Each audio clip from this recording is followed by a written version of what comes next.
The Carmichael Dave Show. He's on the microphone when he's not on the microphone. He's playing a song, and when he's not playing a song, he's on the microphone, and then boom! With Jason Ross. No, he didn't. Yes, he. While you're there, please. We've already got a few of those. Makes us feel good. Algorithm likes it. We appreciate that. On the text line, 916-339-1140 is how you can text into the show, and you can call it anytime. Same number, or 1-800-920-1140. I believe we still have that number. Who knows? Been giving out that number for years. Well, welcome in on this Thursday. Before we get too far in, I do want to give a show heads up as far as Thursday. There's some regulars that go on every Thursday, and they're still going to happen today. Kelly Brothers, scheduled to join us at 7:30, talk a little sports business. That's planned as usual. But at 9 today, not 8. Normally it's 8. We have a Sam Amick on Thursdays. But today Sam will join us at 9, live from Las Vegas. We'll do an early check-in Vegas time on Sam. I will say this, be heading out to Vegas for Summer League. Kings get in action tonight. I've done this for years now, being a part of the morning show. Not my favorite to be doing mornings in Vegas. Morning show is not easy in and of itself. It's easier, I would say, right now, this time of year, not because of it being summer or anything like that. It's just Kings basketball's not going on. And so when I'm working Kings basketball and have the turnaround, not the easiest, but I just don't love the morning show vibe in Vegas. But that's Yeah! But we'll be ready. I've told this story many times of doing morning shows in Vegas from different studios before. And we'll bring some equipment this time to hopefully have everything, knock on wood, cross fingers, run smoothly. But, getting a cab or an Uber at 5-ish in the morning in Vegas is fine. It's available. But when you're trying to get to another location, leaving your hotel, and then you kind of survey the floor once you get down to the ground floor, which is usually where the casino is, and you're just kind of looking around, you're going, man, some people are up early, and you go, no, their night is not finished yet. And you see people straggling in, and they look one way because they've had a night, and I feel like I'm looking one way because my night was too short, and I'm waking up and just that feeling of you already have one of that. You don't need another one. Exactly. But we will do it. We will have fun. The Kings play tonight. That'll be fun to see. We'll be talking about that later in the show. We have some baseball to get to today. We have 3 for Madness. Like we said, sports business with Kelly Brothers. And then Sam Amick joining us at 9 today. So we do want to make sure you have that special time, 9 o'clock today, for Sam Amick. And then we'll wrap all things up with Crosstalk with Matt and Kayla. And one of the things I will be talking about today with them, but maybe more specifically with Matt George, is golf. The game of golf. Dave and I, Matt included, Scott Marsh, who was not there yesterday. Dave was not there yesterday. Our boss here, Jim, amongst many others. Local media, and some others are in this media league that's been around for years. But for Dave and I, Matt, first year we're involved in it. And Jim, Scott's been in it before. We've been talking about how we've been playing in this media league. And it's been a lot of fun. And it's just like weekly prizes. It's a season-long standings. I don't know. We still have probably about 6 or 7 weeks left. And at the end, we play 9 holes a week on different courses there at Hagen Oaks. And there's 2 different courses, but we might play the front 9. We've played the front 9 on the McKenzie side multiple times. The front 9 on the arcade side a couple of times. And then last night was our first time in the back nine on the arcade side, which has, if you've played there, 18 has that par 5 that you have to kind of cross the creek. A little bit of a unique hole, but that's the one thing I've always remembered about that course. I haven't played it in a long time, but I remember that hole. So anyway, that was our task yesterday.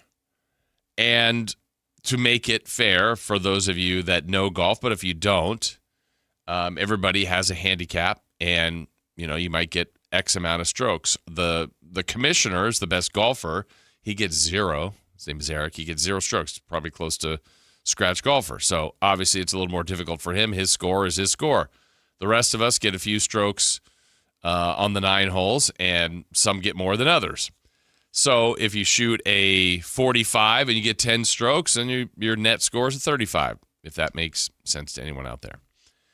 So it makes it even for the people that struggle a little more or have a lower handicap, higher handicap, shoot a good round. Basically, you're going to have a chance to compete for the weekly prize, and then they keep the week-long standings, or the year-long standings. So last week when we played, Dave was still here. I was with Dave and a couple others. Good time, fun round. I was having a decent round. Double bogeyed the last hole. It's like, all right, that's fine. Ended up having a good score. Was a chance for a win. Didn't quite go my way, but you think, oh man, double bogeyed the last hole. Well, yesterday, I was in the first group, played on the back 9, as I said, and you're just playing right along. And I bogeyed the first hole, bogeyed the second hole. You're like, it's gonna be tough to do anything out of that unless you get a couple birdies coming in. Well, that didn't happen for me, but just played solidly the rest of the way. A bunch of pars. So I'm just cruising right along, and then we get to 18, the dreaded 18, where you have to hit it over the creek. And tee shot was fine. Second shot was a bit of a mess. Third shot I got over. So I'm like, all right, just get up and down, get another par, and see what that score will post and see what I can do. Well, unfortunately, my chip was fine. So now I'm on the high side of the green. Long putt to go, but it's like if I could just get, close to the putt, I'll accept a bogey would be fine. That'd be a fine fate, and finish with a bogey and get out of there. Well, my putt, I left a little bit too much meat on the bone there, as they say. Missed the shorter putt and then tapped in for double bogey.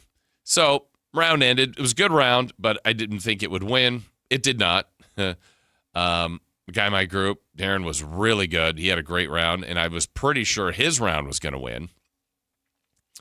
So then, I didn't stick around because we're in the first group. There's probably about 5 or 6 after us, and just, with the turnaround of the morning show and getting ready to head out, there's a lot to do. So I get in I get home and I get a text from Matt George, and he said something along the lines like, I got your winnings this week. And I'm thinking, my winnings? I didn't win. Because Matt did. Matt George had me, Matty, the round of his life. He gets a decent amount of strokes, shot a very good score on its own, and shattered the season best, with the net score. I believe he gets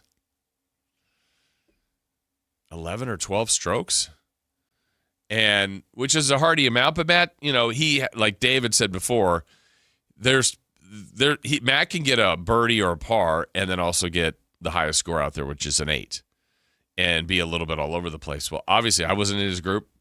He was having a round. He was definitely having a round. So congrats to Matt. We'll talk to him about that. He was the weekly leader. I don't know where he is in the overall standings. I haven't really seen those, but I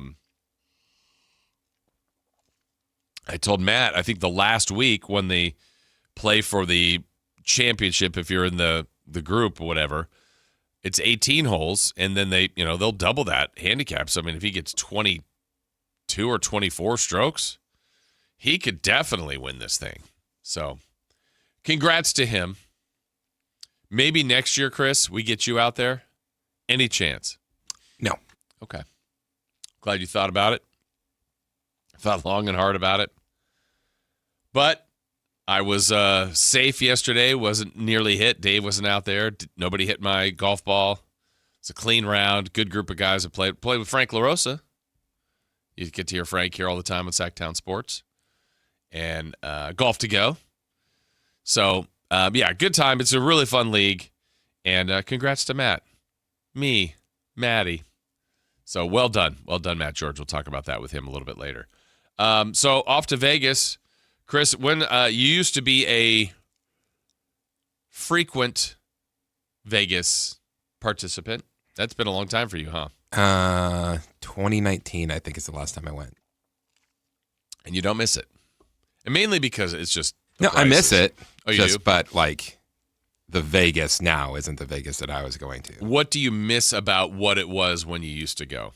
Like it used to be like a deal to go there. Yeah, it used to be like, oh, if you come at this time, your room rate will be this much, and we've got all these deals, and food will be this much.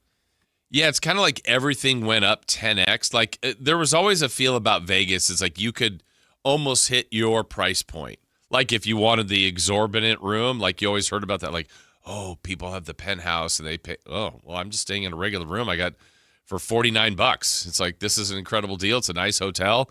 Go down and eat the buffet and find $5 tables. And I don't know where that is anymore. I mean, I don't even. They're not even in Reno. Well, yeah, I was thinking, is it even, what's the old Vegas that they read? Fremont Street? Mm-hmm. Like that used to also be like, oh, that's the hidden gem. Get down. I know that's all been redone. I don't even know if maybe that's more affordable, but it really is ridiculous of what you'll pay. Like, I've talked before about staying in some of the places that we are very lucky to stay, and you see like a bottle of water is $25 in your room. I mean, it's just ridiculous. You walk out, get on the strip, go to a CVS or a mini mart and get a 6-pack of water for $5. I just don't know. I mean, it's obviously I'd heard Vegas was having a little bit of a downturn, but even the downturn with the exorbitant prices, I'm sure they're doing just fine. Just fine. And as someone that you like to gamble a little bit, I like to gamble a little bit. It changes the game. Yeah. To where it's like, and I've said this and I'll continue to say it, and some people get it, some people don't. I just love the games, the playing of the games. And I could play if there was ever such a thing, which there is on your phone. But could I play blackjack? Could I play slots? Could I play craps for free? And people are like, no. Well, obviously I know I wouldn't win money, but I just enjoy playing the games. Can I sit at the end of the table and play for free? No, get out of here. Put in your, this is a $50 table, sir. 50? Man. But with the high rollers some high rollers that'll be there this next week or so, like Alan Stiles, that's why they got to raise the table limit. He's a roulette player. Is he? Yeah, that's not really. But he said that he is up at the Limelight from the blackjack table, which is. Are you I questioning told him no. I said like never play there ever again because you'll never be up again. Why? Is just never get the cards? Man, I think I've gone on a run of like 8 years Of losing? of losing there. I've never been there, never played there, obviously. What's a table price there? 5. Okay. So this is how old I am. I can remember in college getting in this casino, still not there. I don't even know what they changed it to. In Tahoe, there's about four or five casinos right there, Caesars or Mont Bleu or whatever it is. But right next to it used to be a place called Bill's. And it was kind of like the friendly, fun casino. But tables were $1. It was $1 table. And you think about, especially back then, it's like if you had $20, you had a lot. But it's like, hey, I can play for a while because the tables are $1. I remember my friend and I, when we first turned 18, going to Jackson. And they would always push that there was a table that was $2.50. $2.50 is a weird limit. Yeah. I mean, they have 50-cent chips? Yeah. Obviously.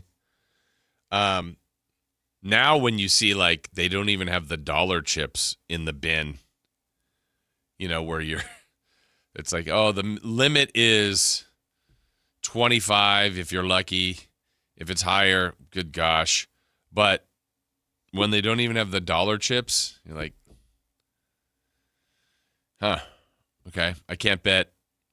Or I can't, if you want to tip, now you're tipping $5 or more to the deal. It just the scale has gone up. And I'll see what it looks like. Doesn't mean we'll see if the limit's that high. And sometimes you have to go. It's like, oh, I'm playing Tuesday afternoon at 3, just to see if I can get a $15 table. Man. Man, I'm out of cash. And I don't play. I can't remember, Chris. Do you play craps? Yes. Isn't that been like a 50-cent game before? Or I never remembered as $1 though, right? No, I started as $5. Wow.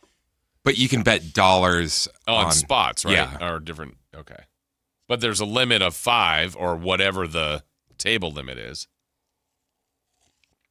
I don't understand the game enough. It looks incredibly fun. I mean, I get some of the rules, and maybe I just need to spend some time and watch it or look online. I think that's with a lot of the games of just you play it and you find like some sort of beginner's strategy. Yeah. And as you're playing, then you pick up different betting strategies. It's generally the loudest game in a casino because when it's going well, you just hear, I go, man, that looks like that's a lot of fun. Everybody's having fun over there.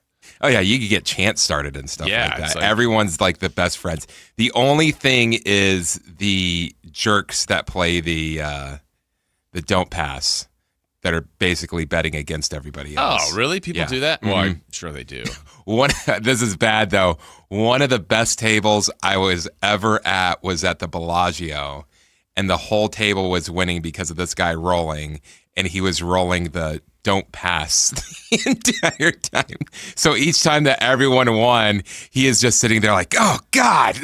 And then when they lose, he's cheering, and everyone's mad at him. It's like, no, well, like you keep rolling until you lose. Okay, so gotcha. he keeps rolling, not winning, and the entire table is going crazy.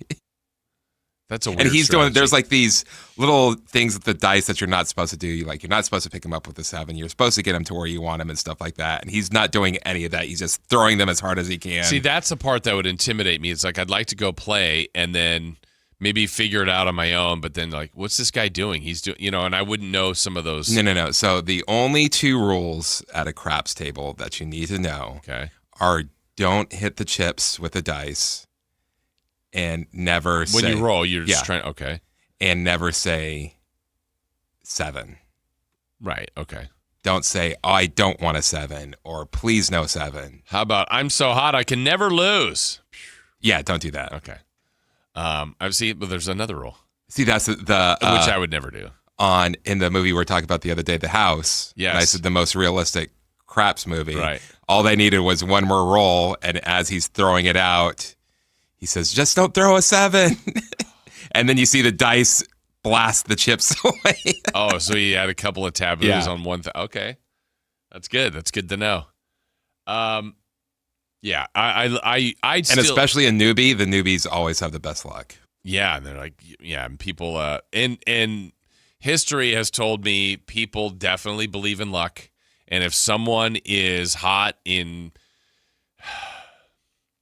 Well, how many times have you played blackjack, whether you're doing well or not, and then someone comes to the table, and I've had someone come to the table, it's like, I have good vibes, I feel good with this person coming in, but more times than not, it's like, hey, our table's fine, it's going well, we're in a good relationship with the dealer, and then someone comes in and plays like 4 hands, and you just went, that was the cooler. Who was this person? They just came in. They lost all their money, killed the table. Thank you. That's a weird feeling too. I had a friend that was the real life cooler. To where we went to, because like I said about me, my friends going to Jackson, and then he's like, well, I want to come. He took $40 with him, bet $5 a hand, lost every hand in a row. Yeah. And it's just like, and then there's another time we went, It was him and another friend. I go on first. I win like a quick $100. And I'm like, guys, get on this. Other friend gets on. I win another $100. My other friend wins $100. He comes on and just everything goes to crap. Well, and the other thing, too, is that you could get to a blackjack table, maybe like the dealer, feel comfortable. Not necessarily the person is a cooler, but someone's playing what I would say is incorrectly. You don't have to be perfectly to the book, but you're just going, oh, my gosh, what are you doing? Why are you taking that card? And inevitably, they'll do something that helps the table, that helps you. And you're like, but you didn't help us the right way. Right. And so it's like, okay, how long do I stick this out? Are they in here for a while? Are they just going to, play those few hands? How long can I tolerate? And then you're just going, all right. So that's a bummer sometimes when you run into that. And I try not to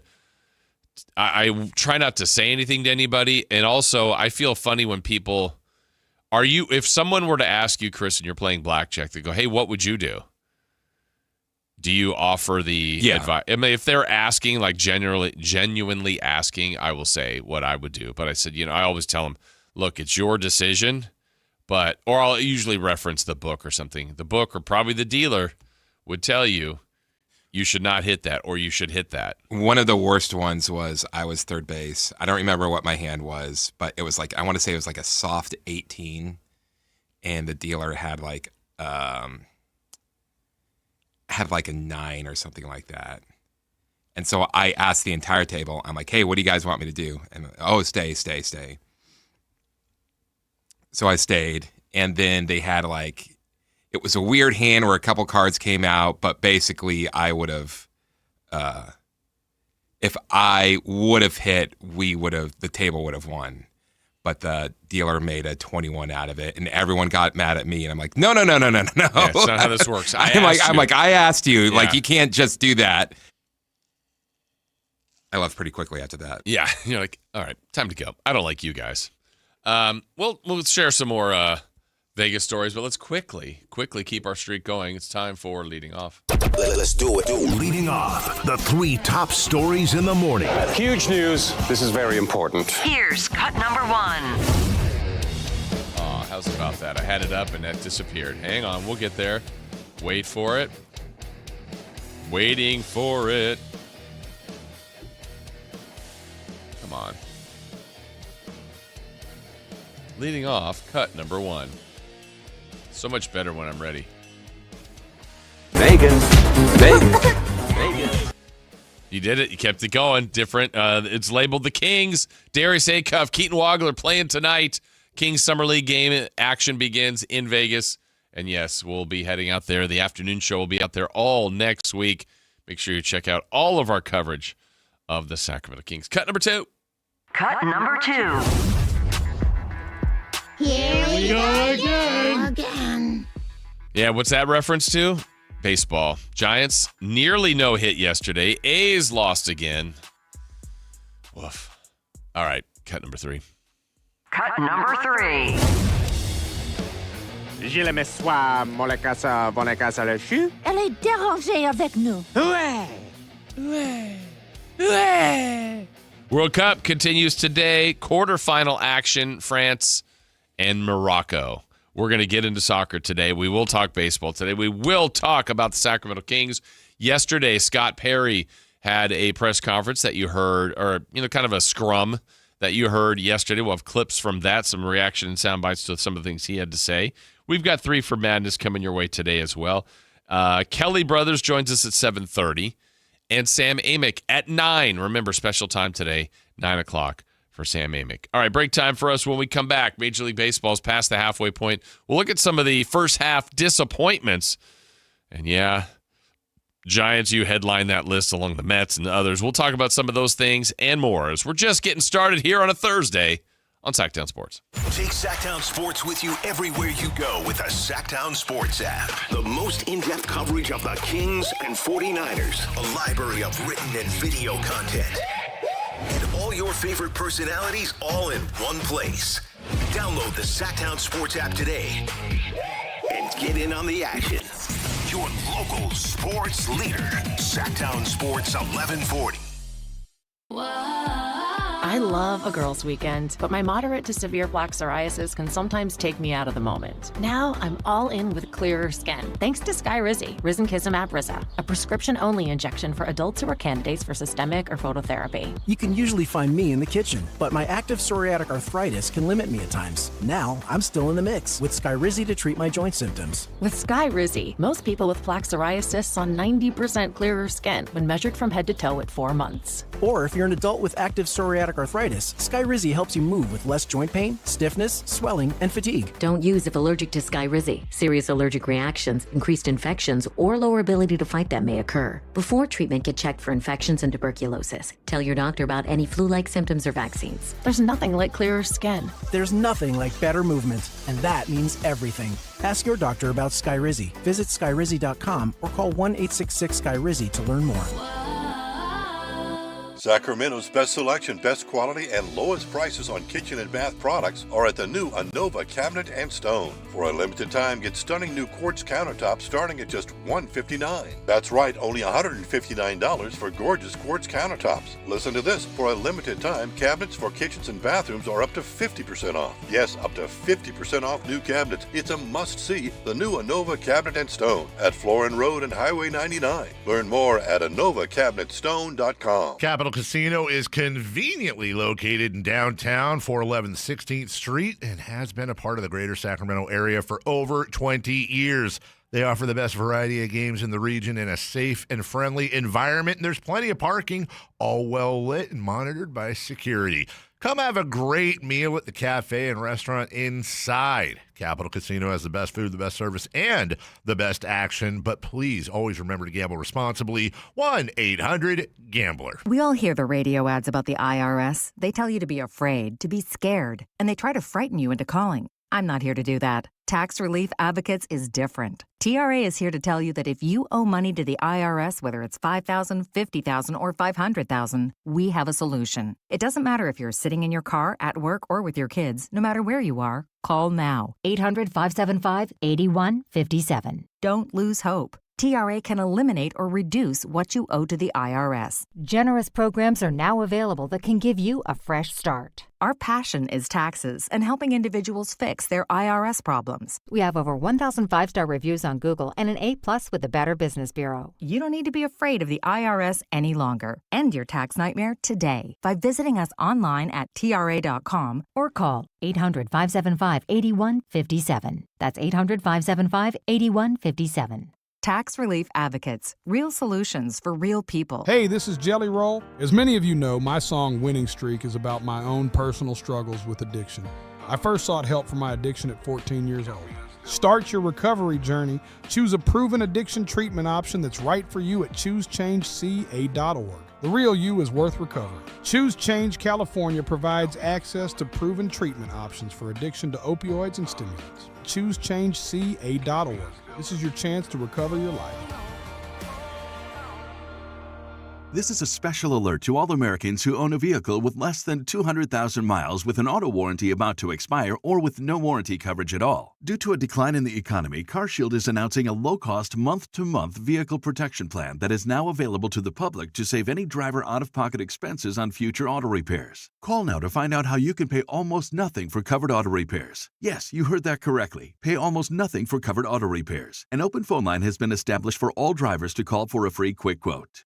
Call 800-330-8323 now. Drivers who are covered will not have to pay for covered repairs again. This protection plan is at an all-time low. Additionally, drivers who activate this vehicle protection today will also receive free roadside assistance, free towing, and car rental options at no additional cost. Call us for your free quick quote today. 800-330-8323. That's 800-330-8323. What do you have to lose? Call 800-330-8323. Again, 800-330-8323. Hi, I'm Justin Gingery.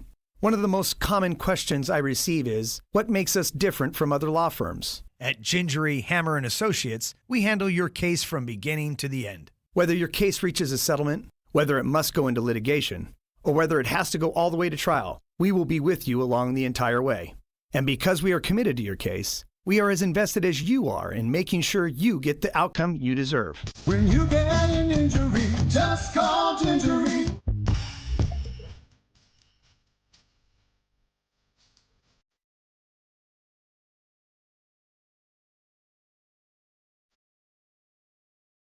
The Carmichael Dave Show with Jason Ross. Call or text at 916-339-1140. On Sactown Sports.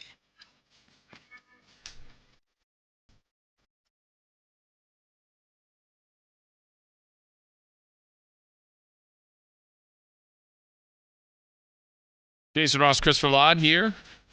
Sactown Sports Studios.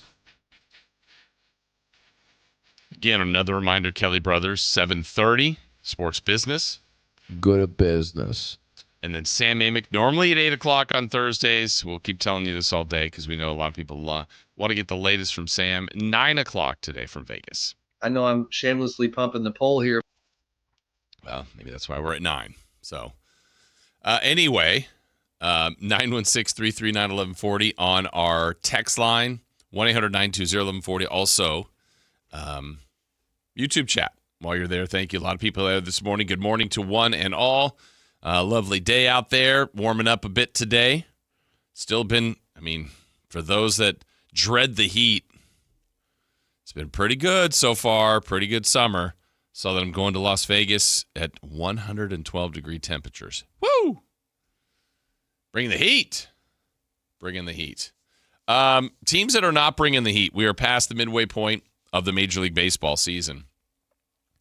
And, in a long year, things can certainly turn around. But I was looking at teams and individuals and portions of things that have been disappointments. And, not many more disappointing teams right now than the San Francisco Giants. I don't know that there were the largest expectations for them, but you hire a brand new manager. You spent the money really a year ago, but kind of ran it back thinking, look, maybe just we've invested in some guys. It's an opportunity here just to see a different year at it, different manager, just a fresh look. Even added a few things, and it's been, with the loss yesterday, they are a season worst 16 games below 500. 38-54. Gross.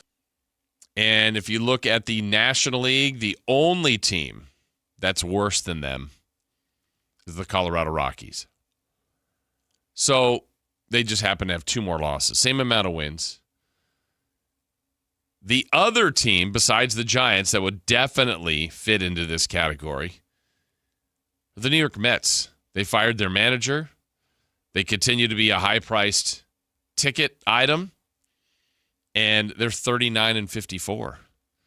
So in the National League alone, those two are just absolutely major, major, major disappointments.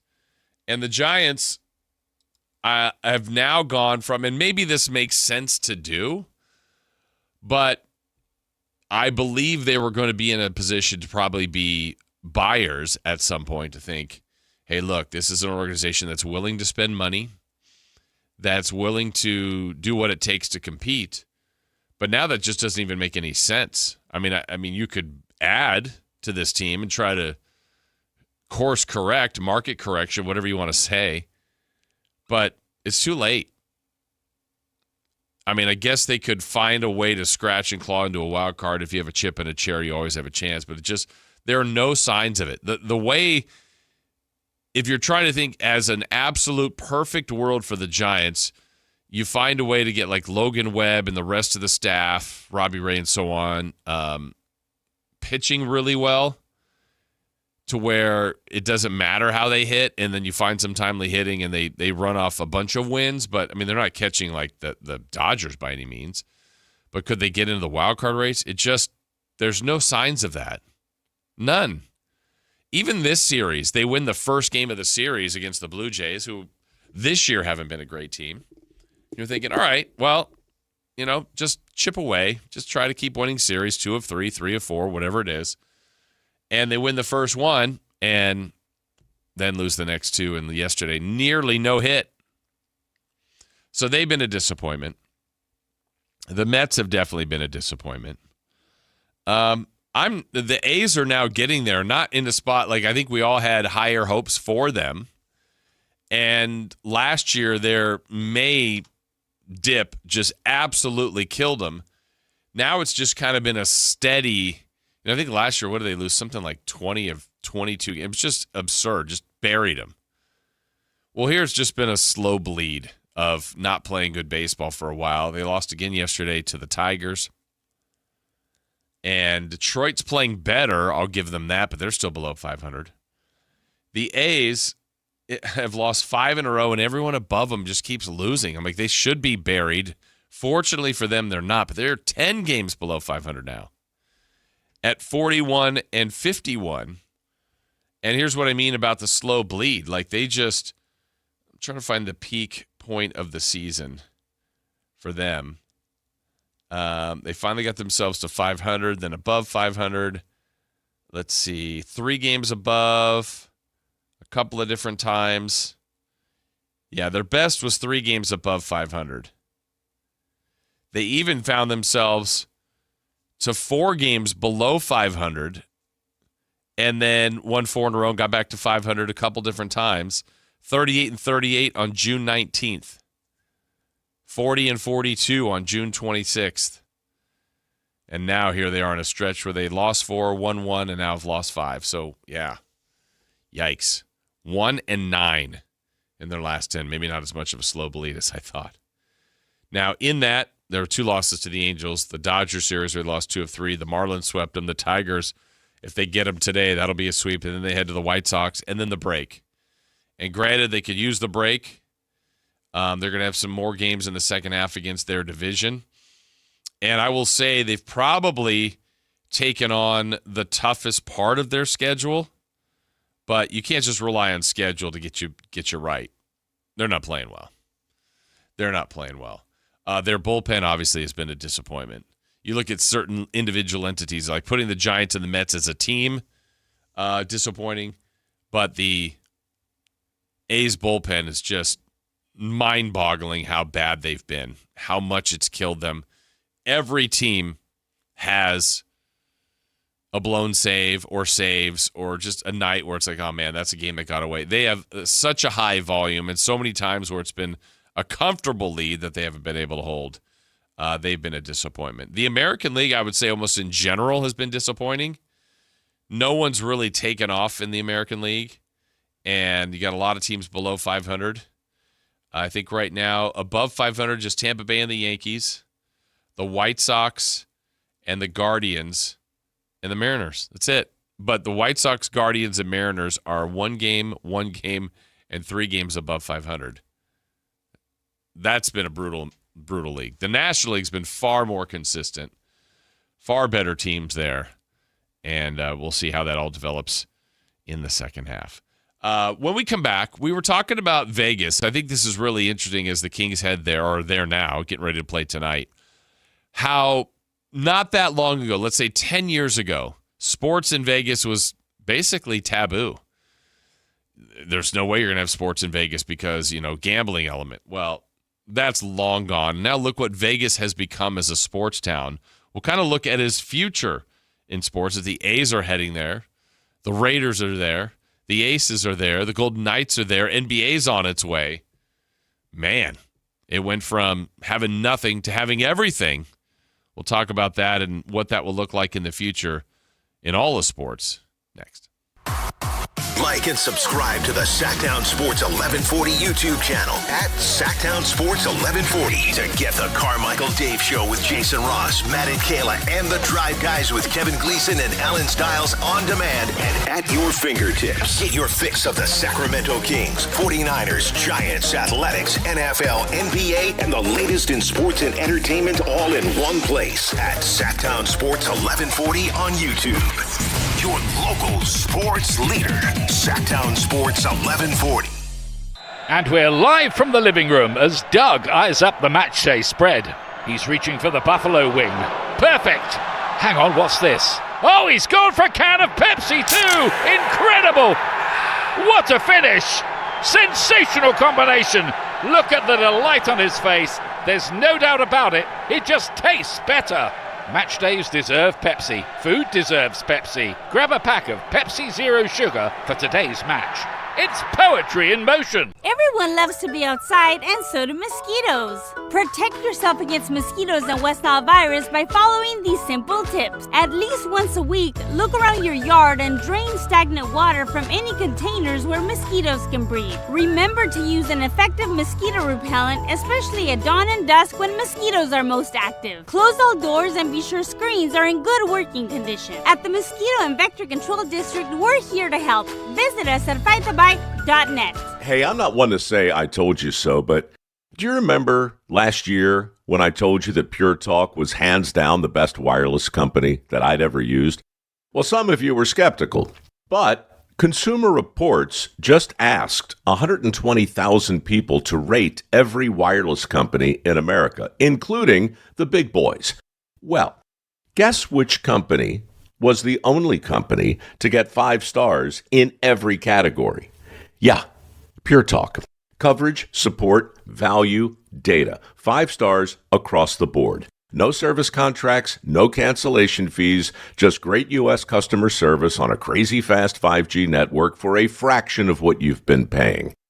I'm not going to say I told you so, but I will encourage you one more time to dial pound 250, say micro, and switch to a 5-star American wireless company that won't let you down.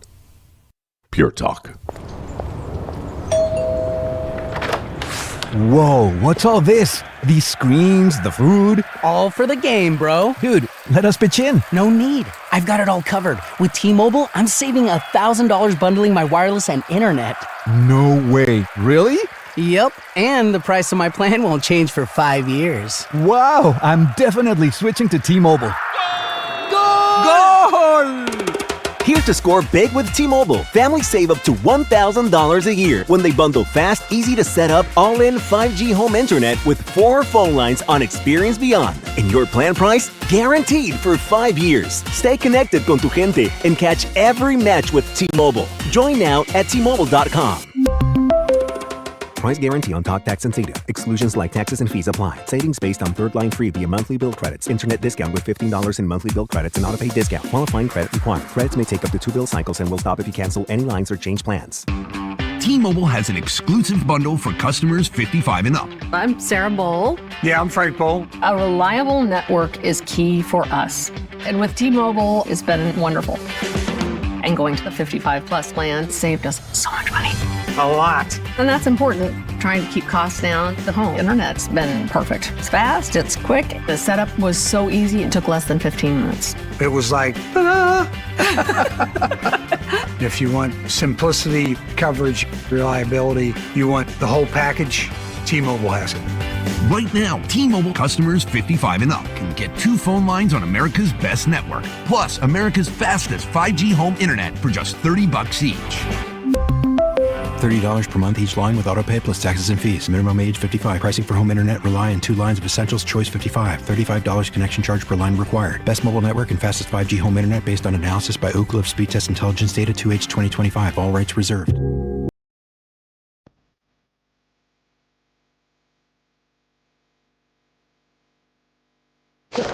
Waking you up with the best in local sports. They just make it interesting, you know? It's the Carmichael Dave Show with Jason Ross on Sactown Sports.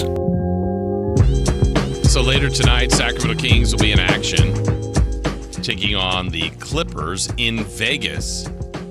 And Vegas Summer League has always been, at one point, I think it was kind of a hidden secret. I don't think it's hidden anymore. There'll be a lot of fans out there over the next couple days into next week. And for hoop junkies, it's just paradise. It is absolute paradise. It's so much fun.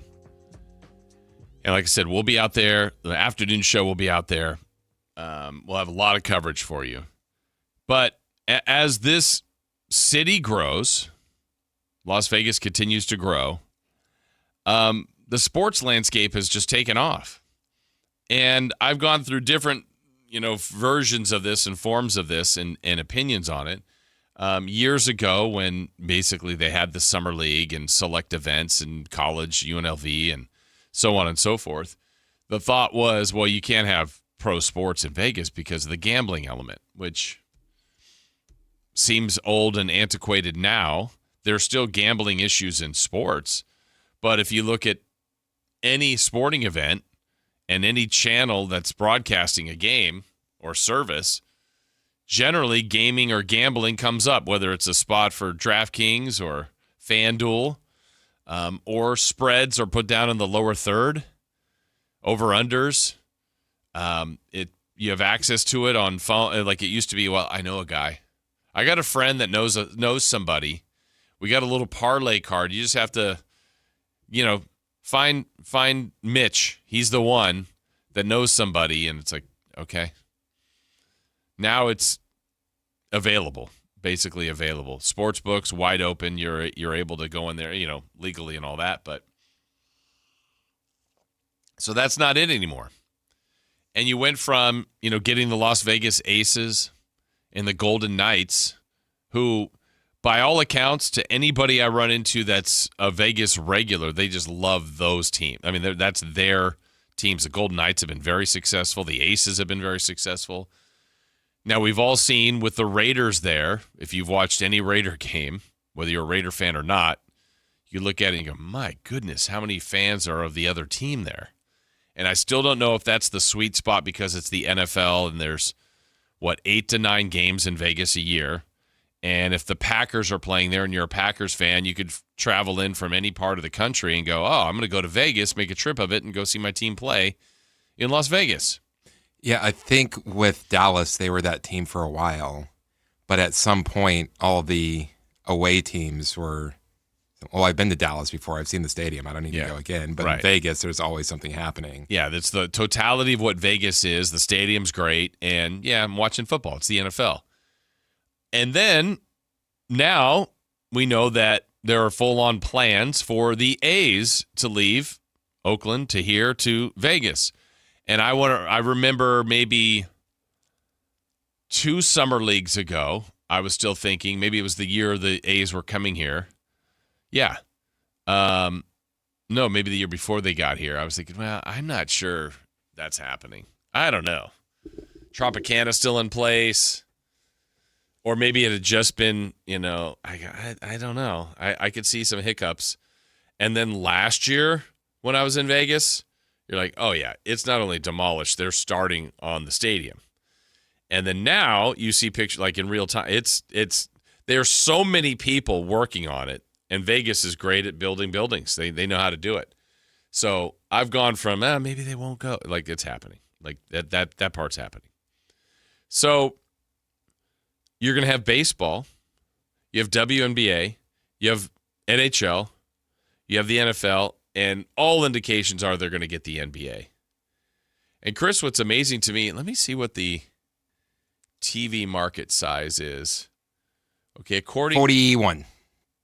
Yeah. Oh, good. According to this, 40. So maybe, off 1 or 2. It depends on what thing you're looking at. I don't think that matters in Vegas. I think opposing teams will like going to Vegas. It's amazing that a town that's growing, but that's that size and has all those things going on, has now become a sports hub. Like, they've got everything or getting everything. They still do a lot of MMA, boxing prize fights, even though that's all dwindled a little bit. They do have college sports. I feel like UNLV is just getting kind of squashed out, but they'll exist. I mean, that school's not going anywhere. It really is, if you're going to Vegas and you want to go to do something, there's a show, a residency, gambling, sports. It's got a lot. And it's crazy that market was at one point like hands off to now everybody's all in. I just don't see how the A's work there. The A's specifically or baseball? The A's. Yeah, the A's problem to me is what they've done, and it's a little bit or a lot self-induced. Also, that I don't want to, relieve Oakland of any blame. They have blame too. But going from Oakland to Sacramento to Las Vegas, and again, this is a very small sample size, but I almost, for about 2 to 3 years straight, any Uber or taxi or local that I would talk to, I would ask about the A's. And they're like, oh, yeah, I guess, I don't know. We want baseball. We don't really want that team, though. Like, that has almost been a universal statement. Like, I think they love the fact that the Golden Knights, they were new. They were their team. The Aces were their team. Raiders, it's still the NFL, and I think what might happen with them, my gut is telling me over the years, and we're still in the Raiders' infancy there, but if they're there for 40, 50 years or more, like you're now going to have a generation or generations of people that, I was going to the game with my dad, and I was since 5 years old. All right, now they're a 35-year-old parent and bringing their kids if they stayed in Vegas. Like, that hasn't had time to develop because it's still at that point where people are coming to watch the other teams. But I get what you're saying about baseball. How do you think the NBA, I mean, that's going to be a new team. I think that has a chance to succeed. Well, if it's an NBA and it's a new franchise, yes, then I think that could definitely do well. And so then are you going, wow, A's are going to build a new stadium. It's beautiful. It's baseball. I feel like they're going to end up dealing with casinos and just have some sort of, hey, stay here. Also, by the way, we've got great A's tickets for you tonight for being, which is, and then that's just going to be weird because then you're going to see like this 2/3 filled stadium that's like, oh, another sellout for the A's. Yeah, and it's like, well, sold through the casinos, and if they give you like, hey, we'll give you tickets to a couple games, like, yeah, maybe I'll go to one. I mean, I'll want to see the stadium, I'll want to go, but I haven't been to the Raiders yet. And I thought I would go by now. Haven't gone to Allegiant Stadium to check out a football game. Do you have a desire to do that? No. Not at all? No. NBA would be interesting there. And I also wonder if they, in fact, do get the NBA, what that will do to Summer League. I don't think that has to stop. I think that's been a great hub. It could kind of continue and maybe keep that basketball theme going in the city. But you know, the more things you can do there inside during the summertime, it makes sense. But I love how it just like that whole gambling element was thought of as the taboo part. It's just nobody cares. Nobody even blinks an eye at that anymore. It says you can't have sports here. Yeah, you can, and they do. And they're going to do quite well, I think. We'll see what the A's do ultimately when they get there. But a market size, like I said, it's growing. You know, outlying areas, what is it, Summerlin, Henderson. I feel like people that are regulars there stay away from the Strip. The Strip is the visitors' location. Those that live there, you know, try to stay away. Like they'll bring people there. Oh, you're coming into town. We got to go to the Strip. But maybe they know of the other secret places to go and hang out and get all the other fun that you're looking for in the Strip can also maybe be done elsewhere and maybe a little bit less expensive. All right, first hour, that was quick, is complete. Coming up in the next hour, Kelly Brothers joins us at 7:30 to talk sports business. But up next, 3 questions, 3 answers, in 3 for Madness right here on Sactown Sports. Take Sactown Sports with you everywhere you go with the Sactown Sports app. The most in-depth coverage of the Kings and 49ers. A library of written and video content. And all your favorite personalities all in one place. Download the Sactown Sports app today and get in on the action. Your local sports leader. Sactown Sports 1140. This is the story of the one. As a safety manager at a manufacturing plant, he does everything he can to keep his coworkers safe. From finding ways to reduce risks to keeping safety supplies in stock. And for that, he relies on Grainger. Grainger offers a broad range of quality products and next-day delivery, so he can always play it safe. Call 1-800-GRAINGER, click Grainger.com, or just stop by. Grainger, for the ones who get it done. Sacramento weather is brought to you by Bonnie. I'm meteorologist Ophelia Young from the KCRA 3 Weather Center on this Thursday morning. Get ready for another warm day with lots of sunshine and afternoon temperatures climbing into the upper 80s and low 90s. Get the latest forecast on the KCRA 3 News and the KCRA 3 app. Oh, the Sacramento heat. Right now, get your AC professionally tuned up for as low as just $59 and enjoy your summer nice and cool. Plumbing, electrical, heating, and air, Bonnie.com. Summer restrictions apply. License 696-355. Tired of hearing scary radio ads about the IRS? Tax Relief Advocates is different. TRA is here to tell you that if you owe money to the IRS, whether it's $5,000 or $500,000, we have a solution. TRA can eliminate or reduce what you owe to the IRS with zero risk to you. We have over 1,000 5-star reviews on Google and an A+ with a BBB. End your tax nightmare today by visiting TRA.com. Or call 800-583-6681. That's 800-583-6681. Finding great candidates to hire can be like, well, trying to find a needle in a haystack, but not with ZipRecruiter. Its powerful technology actively finds and invites qualified candidates to apply to your job. So while other companies might deliver a lot of hay, ZipRecruiter finds you the needle in the haystack. See why 4 out of 5 employers who post a job on ZipRecruiter get a quality candidate within the first day. Try ZipRecruiter for free at ZipRecruiter.com/free. That's ZipRecruiter.com/free. ZipRecruiter. My buddy dies, I show up to the funeral, open casket. We're still doing that? I've never understood open casket. I don't get it. It's like, you told me he was dead. I believed you. From the Monday Morning Podcast, his hit film Old Dads, and his latest Grammy-nominated special on Hulu, comedian Bill Burr, coming to the venue at Thunder Valley, Saturday, July 25th, with all new material. Get tickets at ThunderValleyResort.com. Don't miss Bill Burr. Sacramento's best selection, best quality, and lowest prices on kitchen and bath products are at the new Anova Cabinet and Stone. For a limited time, get stunning new quartz countertops starting at just $159. That's right, only $159 for gorgeous quartz countertops. Listen to this. For a limited time, cabinets for kitchens and bathrooms are up to 50% off. Yes, up to 50% off new cabinets. It's a must-see, the new Anova Cabinet and Stone at Florin Road and Highway 99. Learn more at AnovaCabinetStone.com.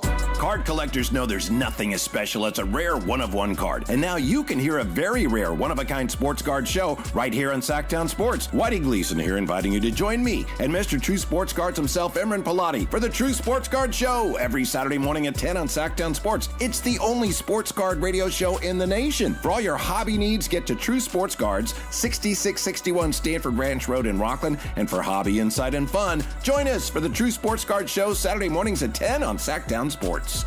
Capital Casino is conveniently located in downtown, 411 16th Street, and has been a part of the greater Sacramento area for over 20 years. They offer the best variety of games in the region in a safe and friendly environment, and there's plenty of parking, all well lit and monitored by security. Come have a great meal at the cafe and restaurant inside. Capital Casino has the best food, the best service, and the best action. But please always remember to gamble responsibly. 1-800-GAMBLER. This is the story of the one. As a maintenance engineer at a beverage manufacturing plant, he starts his day knowing every line is ready to run. Because Grainger delivers the industrial-grade products he needs to keep mixers, conveyors, and packaging equipment moving. With Grainger's vast selection of bearings, belts, and motors, he keeps operations running smoothly, so nothing grinds to a halt. Call 1-800-GRAINGER, click Grainger.com, or just stop by. Grainger, for the ones who get it done. From the FIFA World Cup to competitive business environments, grand ambitions lead to game-changing achievements. At Bank of America, we're there to support businesses at every step, providing insights and expertise to help you gain an edge. He shoots, he scores!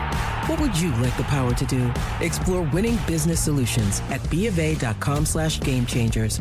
Bank of America, official bank of the FIFA World Cup 2026.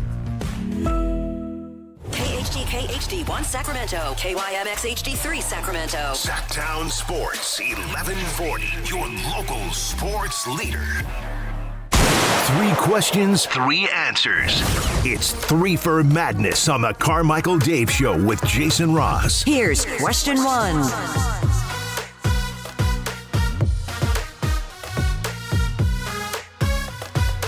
All right, 3 for Madness time here on the show.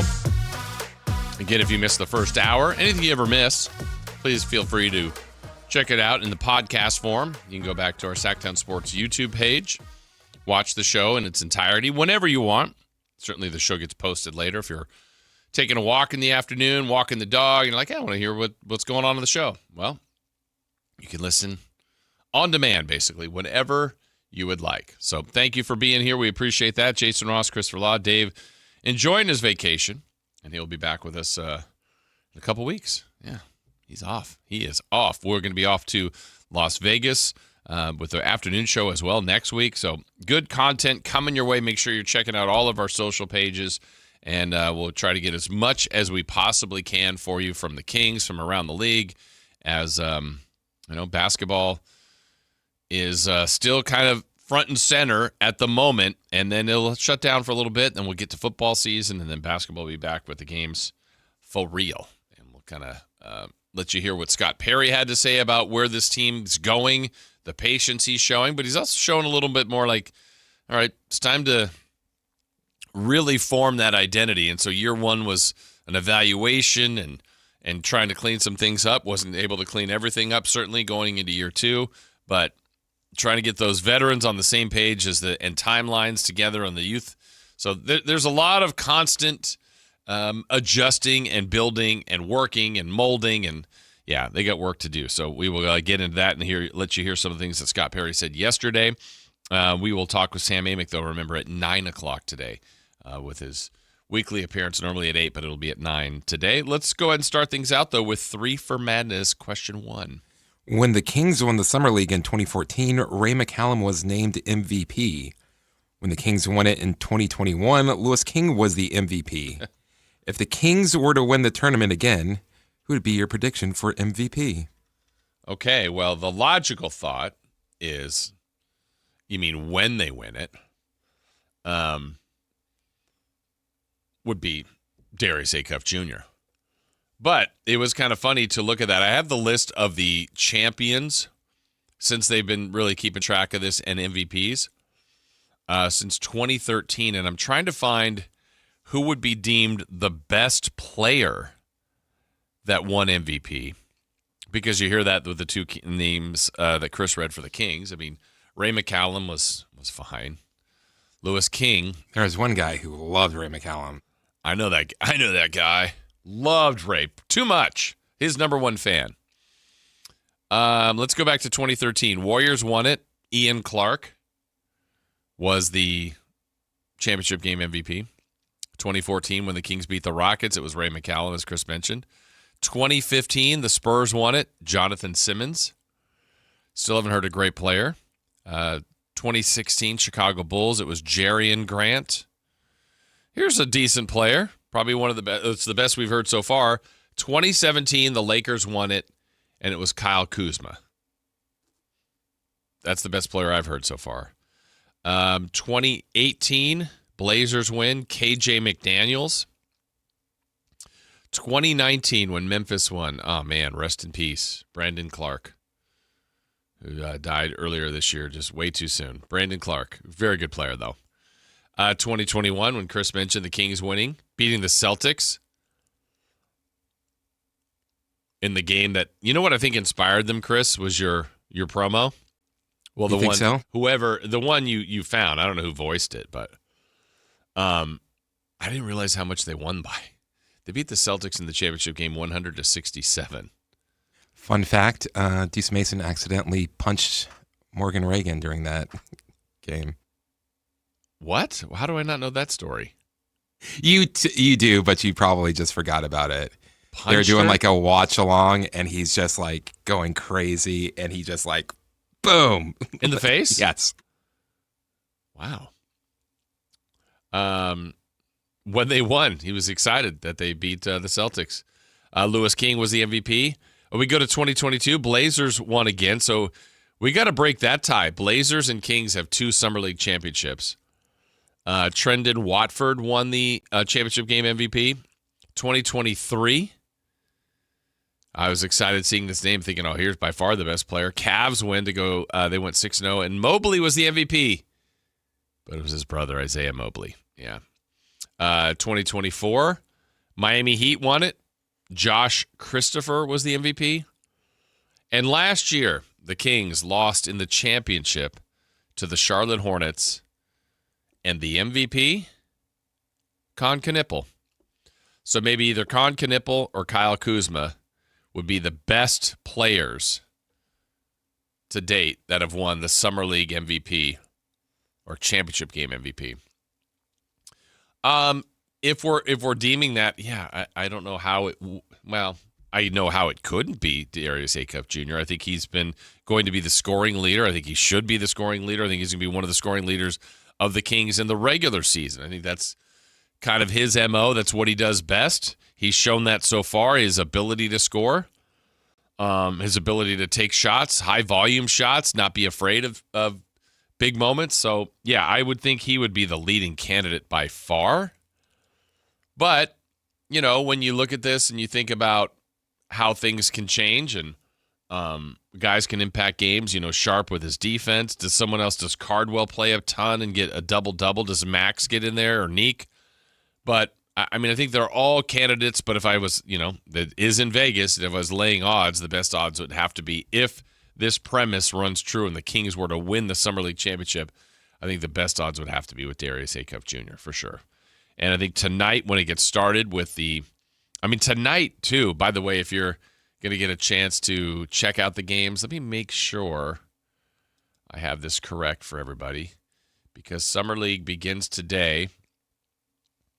And the first game is usually 12:30. Oh, yeah, that's right. They're going to be on Prime Video, ESPN2. But the two marquee games, yeah. So tonight at 6 o'clock at the Thomas and Mack Center on its own. Usually there's a competing game going on in Cox Pavilion, but it's the only one. So that arena is going to be full tonight for Jazz and Wizards. Normally that game's not a needle mover or moval needle, a needle mover. But that game is going to have A.J. Debonsa versus Darren Peterson. That's great. Some of them will clear out, maybe not. Maybe others will just stay right in their seats for the nightcap. Kings and Clippers, Keaton Wagler, Darius Acuff Jr. That's fun tonight. Looking forward to it. I'll have a report for you tomorrow from Vegas on how it all went on the show. All right, question number 2. Question 2. LeBron James still has yet to sign with a team. Where would you like to see him go? Do you have a preference, Chris, on this?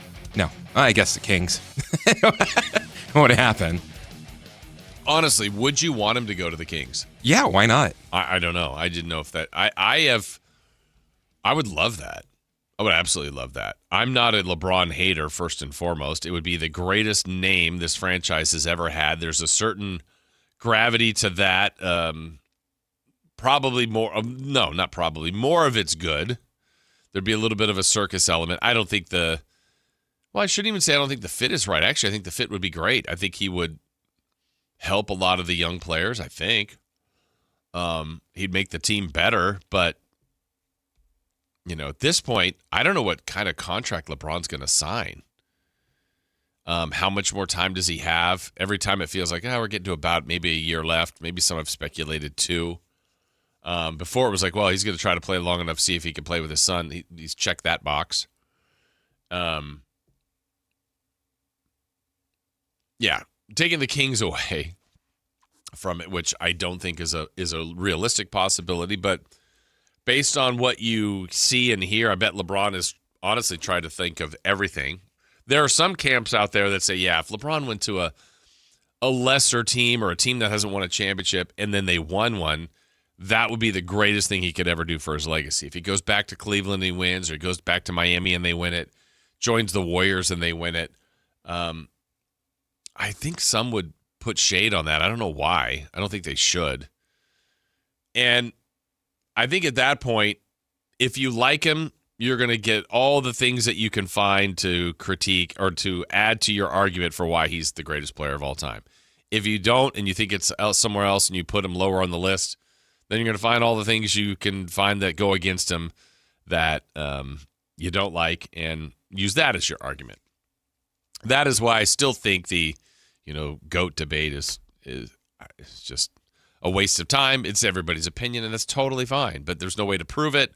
But it's just more of a talking point, and people like to do that, and I get that. But all those things being said, I kind of want him to go somewhere else than he's been, and not necessarily to a team that's, struggling to see if he can lift them up. But, like Philly has been mentioned as a potential team. And I don't know if you heard this, but the other day, Bob Myers was basically trying to talk about what LeBron could do there. And here's a little bit of that clip.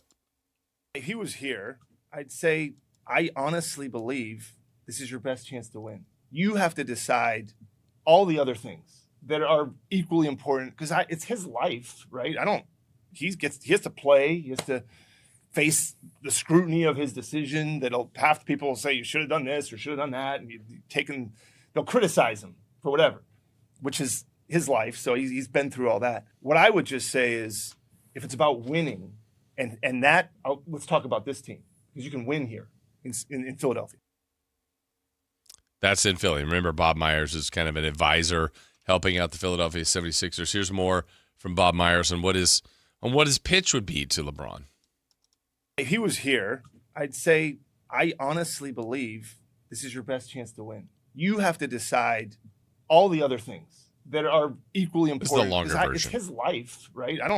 He has to play. He has to face the scrutiny of his decision. That'll half people will say you should have done this or should have done that, and they'll criticize him for whatever, which is his life. So he's been through all that. What I would just say is, if it's about winning, let's talk about this team, because you can win here in Philadelphia. If you want to talk about other stuff, about what's this guy like, what's that? By the way, he knows players, a lot of them better than I do. Their games. This is a guy that probably watches more basketball than anybody understands. Like, that's a fact. He's not just playing, and he's probably watching the game in February that nobody's watching. So he knows, not only does he know the guys, he knows how they play. All right, so that's Bob Myers and his pitch to LeBron to Philly. Like, Philly would be a different spot. He hasn't been there. They haven't won a championship in a long time. They've added Jaylen Brown. They have Joel Embiid. I'm like, they would be a really good team. I don't know if they'd be the favorite. Like the East, I mentioned it yesterday, I think it's gotten that overhaul over the last couple of years. It's really, really competitive. Giannis in Miami, if he joined him and Bam Adebayo, a return to Miami, I think that would be good. I think there's a little bit of continuity about a return to Cleveland, that there's an appeal. It would be the third time. I could see that as a landing home. They've been good. They were the 1 seed 2 years ago. They were good-ish this year, but I never felt like they could win the whole thing. He would help them. I don't know which team he makes them as the final piece. I think he would help anybody he plays for. He's a smart player. He's a versatile player, can play a lot of different positions, a lot of different roles. I think there's some charm in going to a place like Philly. I think pairing him with Nikola Jokic in Denver would be something very, very unique. Two incredibly skilled, all-purpose players offensively would probably do some pretty magical things together. And then there's still the one that's out there that will remain out there. It's the Warriors. And he's got a relationship with Steph Curry, with Draymond Green. He's had battles with that organization before. He's never played for them. It wouldn't elevate them as far as, if they won a championship, they'd take it. There'd be another one, but this is an organization that's been a championship caliber team, for the last 10 years or so. Here's Steph talking about LeBron's decision. Say more so, I'm interested to just play golf with LeBron. We'll handle the basketball stuff, but I want to see the golf LeBron free agent. He's out here really grinding on the game, but I'm sure, we obviously would love to play together. Hopefully it happens, but he's deserved the opportunity and the right to take his time with the decision. Yeah, and he's going to take his time. And I don't know, we've already had the big flurry of free agency moves, but I don't know, as he continues to survey the landscape, and I think Bob Myers is right. Like, he's very deliberate, going to be very deliberate in this. We know it's not the Lakers. So he either felt disrespected, looked at the writing on the wall and thought, we're not going to be good enough here in LA. Maybe that's the thought I don't know. I don't know the exact reason, but LA's moved on, and that's fine. They chose a different path. They've on from LeBron James, and this is most likely the last destination for LeBron. So how does he want his career to end? Maybe with another title, but I know he's referenced it as a place he wants to be happy. So if it's not money, even though there's always money factors, what are the other factors for LeBron James? I think he would really enjoy playing with Steph Curry and Draymond Green. So that means something. I know he can't ignore legacy. For some, he needs more titles. I don't know. I think he does. I think he wants that. That's what you're competing for. He's shattering all sorts of other records. I mentioned it the other day as far as the separation he has now in the scoring leader between him and second place. It's larger than any other gap on the scoring chart. He's blowing away the field. And so he's going to continue to distance himself there. He's moving up the three-point list, the assist list, the rebounding list. He's getting all of that done. So if it's about having fun paired with a chance to compete, I think the Warriors will give him more of the fun, maybe an outside chance to really compete for a title. I think Denver gives him a chance to compete for a title. Philadelphia. And then you got kind of the storylines of Miami and Cleveland. Places he's been. Returning there makes some sense. But he's going to be, as some here on our text line, he's chasing Michael Jordan ghosts. Yeah, he may never. If you're a Jordan person, LeBron can't catch him. He just can't. Because you could argue he's already done it. You could, and some will. But if you don't think he's done it, then it doesn't matter if he wins another one or even two more in his last 2 years. Let's say. Some will say it doesn't matter, not enough. I will say this: the one thing I will say unequivocally about LeBron that I don't think could be debated, but you can debate anything you want. There's nobody that's been this good at his age. Nobody. It's not even close. It's not even remotely close. Now, on the comp to Jordan didn't play this long. So we're not comparing those two. It's not the same. But like the people like Dirk Nowitzki, I think averaged like 8 points a game his last year. Dirk's a legend. A legend. It was not the same. LeBron's still playing at an incredibly high level. It's amazing. But we'll wait. We'll wait and see where he ultimately ends up. All right, question 3. Question 3. Yesterday, American Taylor Fritz lost in the quarterfinals at Wimbledon. That means the streak will continue as the last American male to win a Grand Slam was that dork Andy Roddick back in 2003. That is not written that way. Why do you think this is the case? Why do you think Andy Roddick is a dork? He just looks like one. I don't have a great answer for this. I will say my best, tennis experts would know, my best answer is in that 2003 to present day run, Roger Federer, Rafael Nadal, Novak Djokovic, they were all existing and all around. Who did they deny on the American side? Now, obviously, there's no longer the Pete Sampras, Andre Agassi, John McEnroe, Jimmy Connors kind of run. But, Andy Roddick was good and was going to be kind of the next great American hopeful and tennis player and won some tournaments. But, it's 2003. And I don't know if this is akin to – now, it's not the same thing as soccer. We were talking yesterday about soccer in the World Cup. The U.S. has never really had their moment in that, whereas U.S. men's tennis was really strong at one point. There are plenty of candidates that are up there, Shelton and Fritz and Tiafoe. They're good players. But you still have Djokovic. Now we're seeing Alcaraz and Sinner and people from other countries that are coming in and thriving. Now, women's tennis, on the other hand, had the run of Venus and Serena Williams. And Coco Gauff, by the way, is right now in the semifinals of Wimbledon in the third set, trying to stay alive and get to the finals.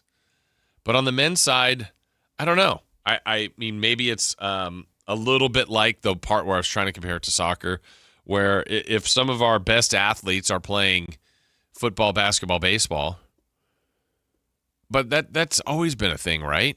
I mean, we still, Pete Sampras probably wasn't going to be a football player or a baseball player.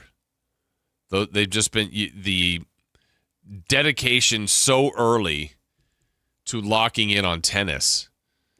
I mean, Coco Gauff has been around a long time now, and I think she's 21 or 22. We were saying, Chris, yesterday about soccer over time. Like, it's a very accessible sport. You can just go play in the park. But it's like if you're trying to develop, like, it's an expensive sport. I think that's one of the first ones where it was an expensive sport. Tennis? Like you had to go to these elite schools to become one of the greats. Yeah, like academies. I remember seeing even that Serena and Venus documentary and on their father that, worked with them as a youth, but then realized, you know what, I can only do so much. Like, I've got to send him to an academy, and worked out a deal because, the expenses of what it would cost. That's back to the cost part. And, tennis, you can go find courts, but it's just, it becomes a thing you have to lock in. Tennis courts around. You don't? Really? I think they used to be more prevalent. I know a lot of pickleball courts. Well, that's changed too. Have you ever played pickleball? No. How about tennis? Very briefly. Really? Briefly meaning like twice. That's it? Were you comfortable playing table tennis though? So racket sports. How about if you played racquetball? Once. Yeah, racquetball used to be like a big thing I remember like people playing a lot, maybe in the 80s, early 90s. I don't know.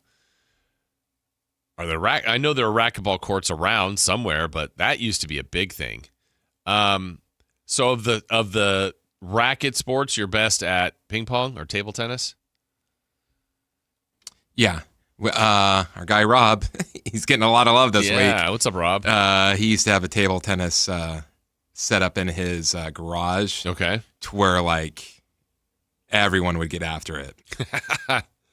I mean, are you doing, like, spin and all this stuff on the ball? Like, there was one time, I'm like, dude, I got to take a shower. You're just working too hard, getting locked in that much. Yeah, I think, to me, I grew up playing a decent amount of tennis, not anything, like competitively. Entered a couple of different I entered a tournament one time. We were playing, there was like a summer we were playing at a club, a friend of my, or dad's like club, I don't know, and entered a tournament. This is the height of luxury. Yeah, really. But the one I remember, we were on a family vacation years ago at a Club Med, long time ago. And they had a little mini tennis tournament. Like, you could enter. I'm like, oh, I'll enter this. This is fun. Just, recreation. And I ended up getting paired with, at the time, I was probably mid-20s. So you're talking 1964? 1964. It was black and white, really, which is weird that it was black and white out. Maybe the peak of my athletic ability or whatever. I feel like I could run all over the court, run all day long. And I get paired against, that's how it was. It was, they would throw the racket up or spin a racket, and then, I'm the one, whoever it lands on, I'm playing against Chris. So I got, played spin the bottle with a racket. It was like how you got paired with someone. So the guy that it landed on, if I was judging, I would say was at least 70, maybe more. I'm like, okay, well, I'll take it easy. Those are the dangerous ones. I'll take it exactly. I'll take it easy on this guy. Absolutely made me run all over the court. Like, he could hit the ball where he wanted, wherever he wanted, whenever he wanted. It didn't break a sweat. I'm running around like a crazy man. He's just probably going like, look at this kid. I'll just make it work. Run to my backhand, run to my forehand, run up, run back, everywhere. And he just absolutely smoked me. Just just light work for him. I don't know. Team USA, it's an individual sport, but they really have to find that breakthrough. Taylor Fritz. Pretending like the Davis Cup doesn't exist. Wow. Good knowledge. I don't even know how that works. I've heard about the Davis Cup forever. I think I've seen it once. I'm like, okay, I don't really understand what's going on. I don't know what it is. I just heard it. Who's Davis anyway? All right, there you go. There's 3 questions, 3 answers, and 3 for Madness. When we come back, sports business. Kelly Brothers joins us next. Take Sactown Sports with you everywhere you go with the Sactown Sports app. The most in-depth coverage of the Kings and 49ers. A library of written and video content. And all your favorite personalities all in one place. Download the Sactown Sports app today and get in on the action. Your local sports leader. Sactown Sports 1140. Sacramento weather is brought to you by Bonnie. I'm meteorologist Ophelia Young from the KCRA 3 Weather Center on this Thursday morning. Get ready for another warm day with lots of sunshine and afternoon temperatures climbing into the upper 80s and low 90s. Get the latest forecast on the KCRA 3 News and the KCRA 3 app. Oh, the Sacramento heat. Right now, get your AC professionally tuned up for as low as just $59 and enjoy your summer nice and cool. Plumbing, electrical, heating, and air, Bonnie.com. Summer restrictions apply. License 696-355. This is a special alert to all Americans who own a vehicle with less than 200,000 miles with an auto warranty about to expire or with no warranty coverage at all. Due to a decline in the economy, CarShield is announcing a low-cost month-to-month vehicle protection plan that is now available to the public to save any driver out-of-pocket expenses on future auto repairs. Call now to find out how you can pay almost nothing for covered auto repairs. Yes, you heard that correctly. Pay almost nothing for covered auto repairs. An open phone line has been established for all drivers to call for a free quick quote. Call 800-330-8323 now. Drivers who are covered will not have to pay for covered repairs again. This protection plan is at an all-time low. Additionally, drivers who activate this vehicle protection today will also receive free roadside assistance, free towing, and car rental options at no additional cost. Call us for your free quick quote today. 800-330-8323. That's 800-330-8323. What do you have to lose? Call 800-330-8323. Again, 800-330-8323. And we're live from the living room as Doug eyes up the match day spread. He's reaching for the Buffalo wing. Perfect. Hang on, what's this? Oh, he's gone for a can of Pepsi too. Incredible. What a finish. Sensational combination. Look at the delight on his face. There's no doubt about it. It just tastes better. Match days deserve Pepsi. Food deserves Pepsi. Grab a pack of Pepsi Zero Sugar for today's match.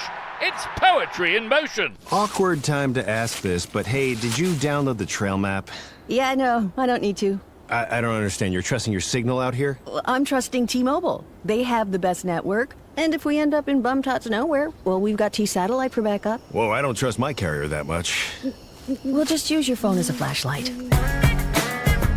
With America's best network and T-Satellite, we're keeping you connected in places you never thought possible. And if you switch today, you get free phones for $0 down and only $25 a month per line for 4 lines. Find out more at T-Mobile.com or visit your local store. Best mobile network based on analysis by Ookla Speed Test Intelligence Data 2H 2025 with 24 monthly bill credits and 4 eligible port-ins on essentials. For well-qualified customers with autopay plus taxes, fees, and $35 connection charge per line. Credits end in balance due if you pay off early or cancel. Contact us. Finance agreement example $299.99 Moto Edge 5G required. T-Satellite available with compatible device in most outdoor areas in the U.S. where you can see the sky. Included with experience beyond or $10 a month. Auto renews monthly. Cancel anytime. Visit T-Mobile.com. Looking for family fun, thrilling baseball, and unforgettable memories? Come out to Sutter Health Park and catch the Sacramento River Cats in action. Great games, great food, and great times await. Get your tickets at rivercats.com.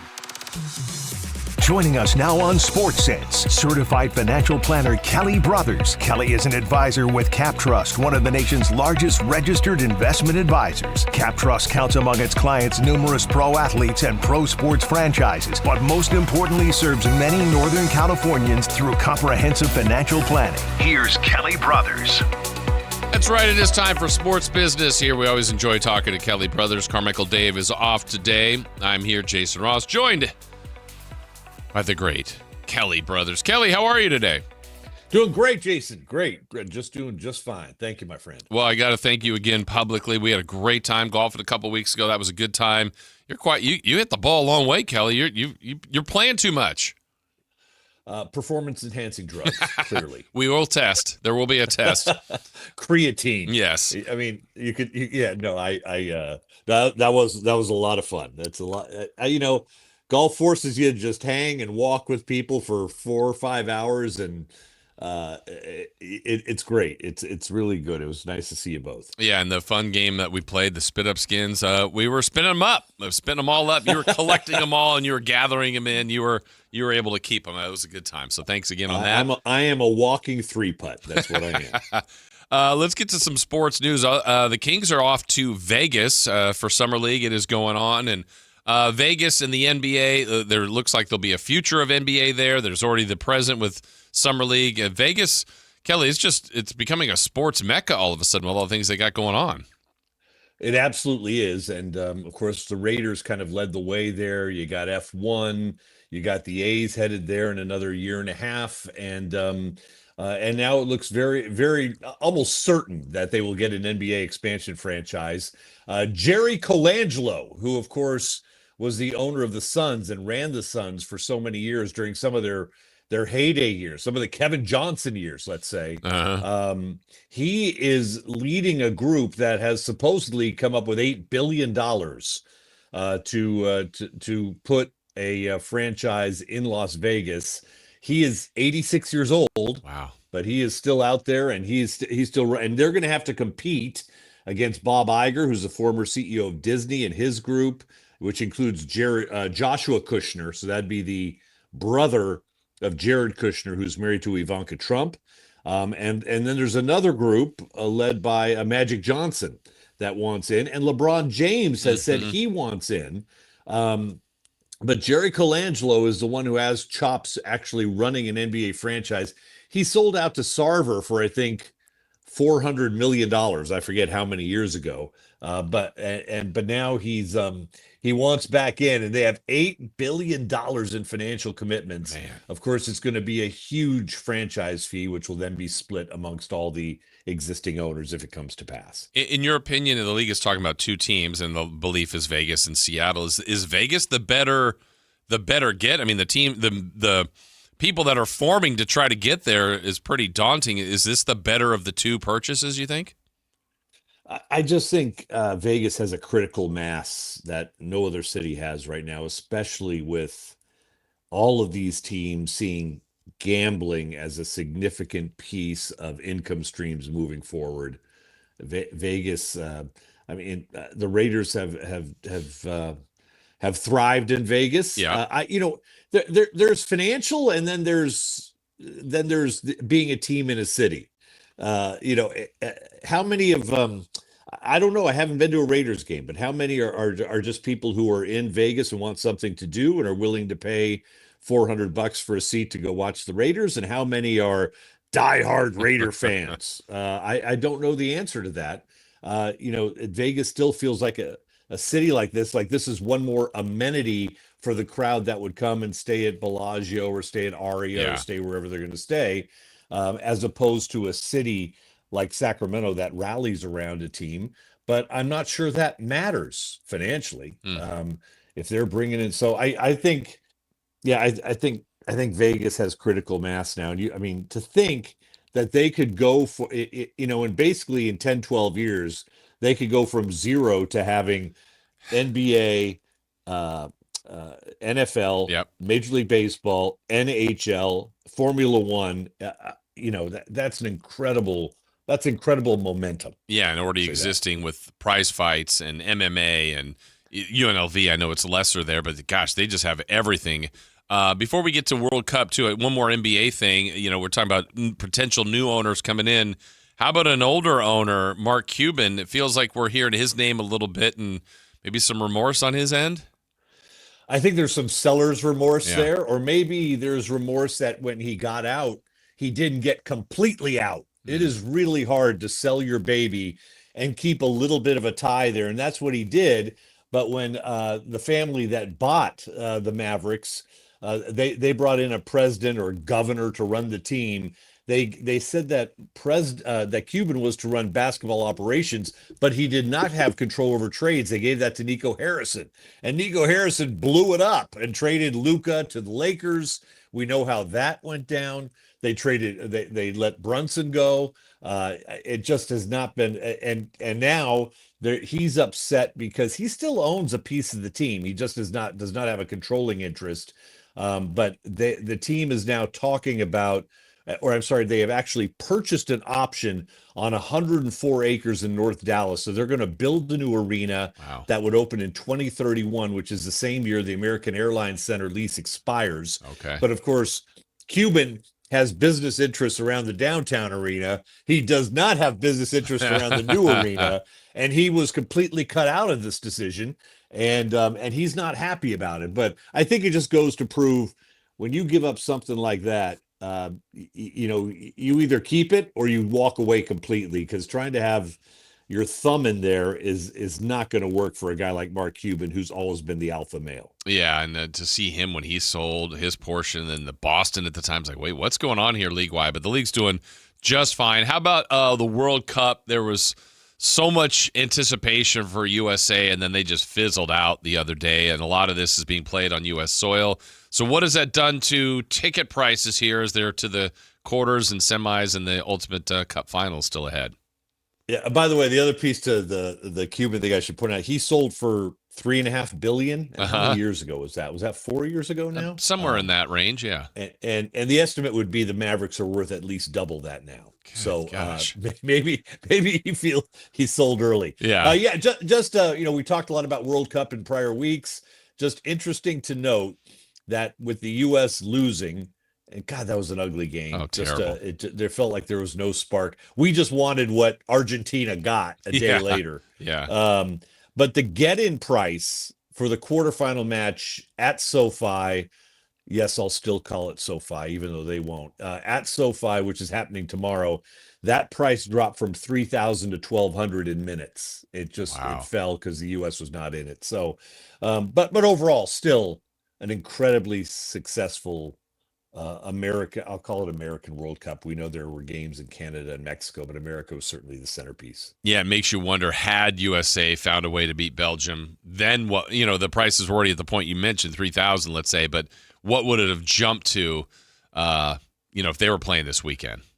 Yeah, and how would you feel about that if you were trying to sell your tickets? Would you roll the dice and wait to see the end of the game, or would you take the 3,000 knowing that it was going to be cut in half at least? But the good news about that U.S. game is that there was no doubt. I mean, the U.S. was just up against a better team, and our stars didn't show up very much. But man, Belgium just did things that passed in a way, received passes in a way that seemed like a level above where the Americans were playing. So it wasn't. There was no huge disappointment. You could see what the outcome of the game was going to be. Yeah, long way to go for U.S. soccer, but it was still fun to watch while it was going on for USA, and there's still some of the best teams left, so it should be fun ahead. Well, Kelly, great weekend ahead. Have a great one, and we'll talk to you again next week. Thanks, man. Take care, buddy. All right, appreciate it. That is Kelly Brothers. Always love talking sports business with him.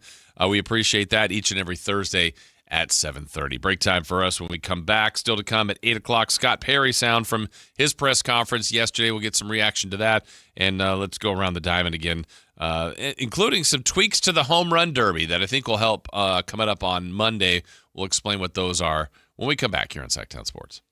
Sactown Sports with you everywhere you go with the Sactown Sports app. The most in-depth coverage of the Kings and 49ers. A library of written and video content. And all your favorite personalities all in one place. Download the Sactown Sports app today and get in on the action. Your local sports leader. Sactown Sports 1140. Someone had a birthday. Yep, 50. Can't believe it. 50 years of wisdom. Great segue. We have a health reminder from the CDC. Pneumococcal vaccination is recommended for adults 50 or older. Says here, we're over 6 times more likely to be hospitalized with pneumococcal pneumonia than adults under 50. I don't love those odds. Same. Look what I found. Pfizer's Prevnar 20 is proven to help protect adults against pneumococcal pneumonia and invasive pneumococcal disease in just one dose, and millions have already gotten it. Continued approval may depend on a supportive study. Don't get Prevnar 20 if you have a severe allergy to its ingredients. A weakened immune system may lower your response. Common side effects include injection site pain and swelling, fatigue, headache, muscle, and joint pain. For full prescribing information, please call 1-855-213-2138. Visit Prevnar20.com or talk to your doctor or pharmacist. I'm on Prevnar20.com now, scheduling my appointment. Good idea. And happy 50th. Dawn or dusk, I'm on the hunt. Skeeter here, Sacramento Yellow Mosquito and Vector Control District, and I'm wearing Skeeter Vision, night vision goggles that light up skeeters at dawn or dusk like the 4th of July. Mosquito, 12 o'clock. Got 'em. So fight the bite by wearing long sleeves and pants at dawn or dusk when they're most active. Apply insect repellent and drain stagnant water. It's a breeding ground. Dawn or dusk, the Sacramento Yellow Mosquito and Vector Control District reminds you to fight the bite. For more information or to report problems, go to fightthebite.net. T-Mobile has an exclusive bundle for customers 55 and up. I'm Sarah Bowl. Yeah, I'm Frank Bowl. A reliable network is key for us. And with T-Mobile, it's been wonderful. And going to the 55 plus plan saved us so much money. A lot. And that's important. Trying to keep costs down. The home internet's been perfect. It's fast, it's quick. The setup was so easy, it took less than 15 minutes. It was like, ta-da! If you want simplicity, coverage, reliability, you want the whole package, T-Mobile has it. Right now, T-Mobile customers 55 and up can get 2 phone lines on America's best network, plus America's fastest 5G home internet for just $30 each. $30 per month each line with autopay plus taxes and fees. Minimum age 55. Pricing for home internet rely on 2 lines of essentials. Choice 55. $35 connection charge per line required. Best mobile network and fastest 5G home internet based on analysis by Ookla of Speed Test Intelligence data 2H 2025. All rights reserved. At Power Business Technology, we're not another big box corporation. We're your neighbors, locally owned and operated. We know what businesses like yours need, from reliable printers to high-performance copiers. We'll help you find the right solution with personal service you just can't get online. Need setup or support? We're just down the road and always happy to help. Power Business Technology, family hometown service with big-time solutions. Contact us today for all your business printing needs at 844-POWER-BZ. That's 844-769-3729 or visit us at powercopiers.com. Patrick was way behind on his IRS taxes. I was in way over my head. The total amount ended up being somewhere just over $30,000. $30,000. Then the IRS came to collect. Started getting letter after letter. A lien had been filed against me. They were going to basically hang me completely out to dry. He had to do something. That's when I reached out to Optima Tax Relief. Patrick's life quickly got a lot easier. It was very easy, pretty much hands off. They picked up the ball and ran with it. And how'd it go? I couldn't believe it. I had to ask 2 or 3 times. I saved an incredible amount of money. How does Patrick feel about Optima? Couldn't be happier. They definitely helped me. Optima Tax Relief, the best place to call. They're the best in the business. Do what Patrick did and call Optima Tax Relief for a free consultation. Call 800-375-2922. 800-375-2922. 800-375-2922. Optima Tax Relief. Testimonial from an actual client. Some restrictions apply. For complete details, please visit OptimaTaxRelief.com. This is a special alert to all Americans who own a vehicle with less than 200,000 miles with an auto warranty about to expire or with no warranty coverage at all. Due to a decline in the economy, CarShield is announcing a low-cost month-to-month vehicle protection plan that is now available to the public to save any driver out-of-pocket expenses on future auto repairs. Call now to find out how you can pay almost nothing for covered auto repairs. Yes, you heard that correctly. Pay almost nothing for covered auto repairs. An open phone line has been established for all drivers to call for a free quick quote. Call 800-330-8323 now. Drivers who are covered will not have to pay for covered repairs again. This protection plan is at an all-time low. Additionally, drivers who activate this vehicle protection today will also receive free roadside assistance, free towing, and car rental options at no additional cost. Call us for your free quick quote today. 800-330-8323. That's 800-330-8323. What do you have to lose? Call 800-330-8323. Again, 800-330-8323. Carmichael Dave. He has very good sources, and he just kind of tells it as it is and gets to the point. Jason Ross. He has a lot of pretty smart things to say. He's good at what he does. On Sactown Sports.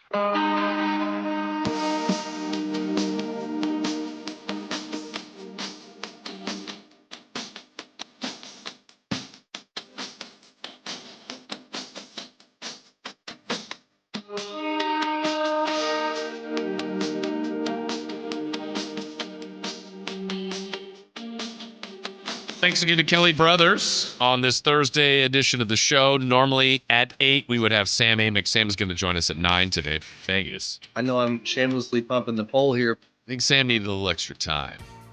It is Las Vegas and all. We appreciate all of you out there for listening, checking in. Text line, you can do so, 916-339-1140. On the YouTube chat, we are there for you. And you guys are having your old combination of, your own conversations, I should say, not combinations. Was the camera on during the break? I guess they were saying, it looks like I was eating something healthy. They say, eating healthy, Dave would have Lucky Charms. Yeah, I had some yogurt and granola. I guess it was somewhat healthy. Enjoy that. Enjoyed it. It was very, very good. The Home Run Derby is coming up next week. Oh, boy. Oh, boy. Home Run Derby. I like the Home Run Derby. We talked about it yesterday. They're changing the rules a little bit, and I think this is for the better. The last couple of years, they had not only a bracket format, which I think there's an appeal to it. It's like, Aaron Judge versus Shohei Ohtani. That's great, but a lot of times it was the winner would advance. And what if, Judge hit 30 homers and Ohtani hit 32, but the other brackets people hit I don't think the head-to-head should matter as much as the number of home runs. So that's been eliminated. They don't have the bracket. They also aren't going to have the time clock. And you get into a bit of a rhythm. I think they had a minute to 3 minutes, maybe something like that. And then I think in the last 30 seconds, you would get bonuses for every home run you hit or more extra time, something like that. So forget about all the time. That's been removed. That is gone. What you are going to have now is in each round, every swing counts. But if a player hits a home run on their final scheduled swing, they receive additional swings until they fail to hit a home run. So that's the equivalent of the bonus. So the first round, all 8 participants will get 20 swings each. And then the 4 players with the highest home run total will advance. So I think that's a good way to do it. Maybe a fair way to do it. But it's the way they're doing it now. It's going to be in Philadelphia. And I think we had, I mentioned yesterday, Ben Rice is in. Junior Caminero. I think Contreras has added his name to the list. There's someone else from the Royals. I'm forgetting who it is. Caglione, I think is how you say his name. Jack Caglione. 4 more to fill out the field. Semifinals, the top 4 players are then seeded. That's when you get the bracket, number 1 versus number 4, number 2 versus number 3, for head-to-head matchup. So at least you get out of the first round before you get to that bracket head-to-head matchup style. In that round, each hitter will receive 15 swings. And then the finals, the 2 remaining hitters take 15 swings each to determine the champion. If there's a tiebreaker, in the first round, ties are broken by the distance of the player's longest home run. In the semis and the finals, ties are broken with a 3 swing off, repeated until a winner emerges. So, again, I think when we talked yesterday about this exhibition showcase for the league to learn more about young talent, home runs are fun in baseball. The actual act of hitting a home run off a pitcher in a game is fun to see. But now in the Derby formation, I feel like I said, the home run Derby, the actual competition is better to me than the dunk contest. There's no judgment. There's a winner based on the number of home runs. You alleviate that part of it by just the volume. He hit the most home runs. He's your home run Derby champion. The other part of it that I enjoy is it's fun to watch. It's fun to watch all the kids out there that are either trying to not necessarily rob home runs, but dodge the guy that hits the screamer that's about head level that goes 300 feet, not over the fence, but, a screamer to the outfield. But just to see what these guys could do, the pitching coach or the pitcher is just as important, the rhythm they get into. And in this case, if it's 20 swings, you'll get some guys that can take pitches maybe take a rest. Where when it was the clock, they'd call timeout, and you could just tell they would get fatigued. So now there'll be much less swings, probably less home runs, but that's okay. It's not about the biggest number of the time clock round, I should say.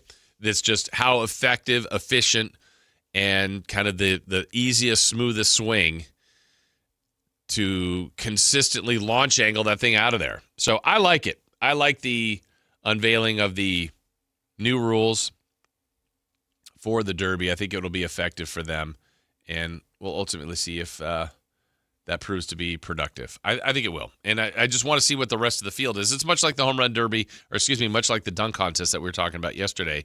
If you can get the best of the best in it, and we've had Griffey and McGuire and Bonds and Sosa in it before, and some other great home run hitters, Judge and Stanton, they've won. But it would be great to see like Ohtani, Judge, Schwarber. I mean, this one's in Philly. Bryce Harper even in it.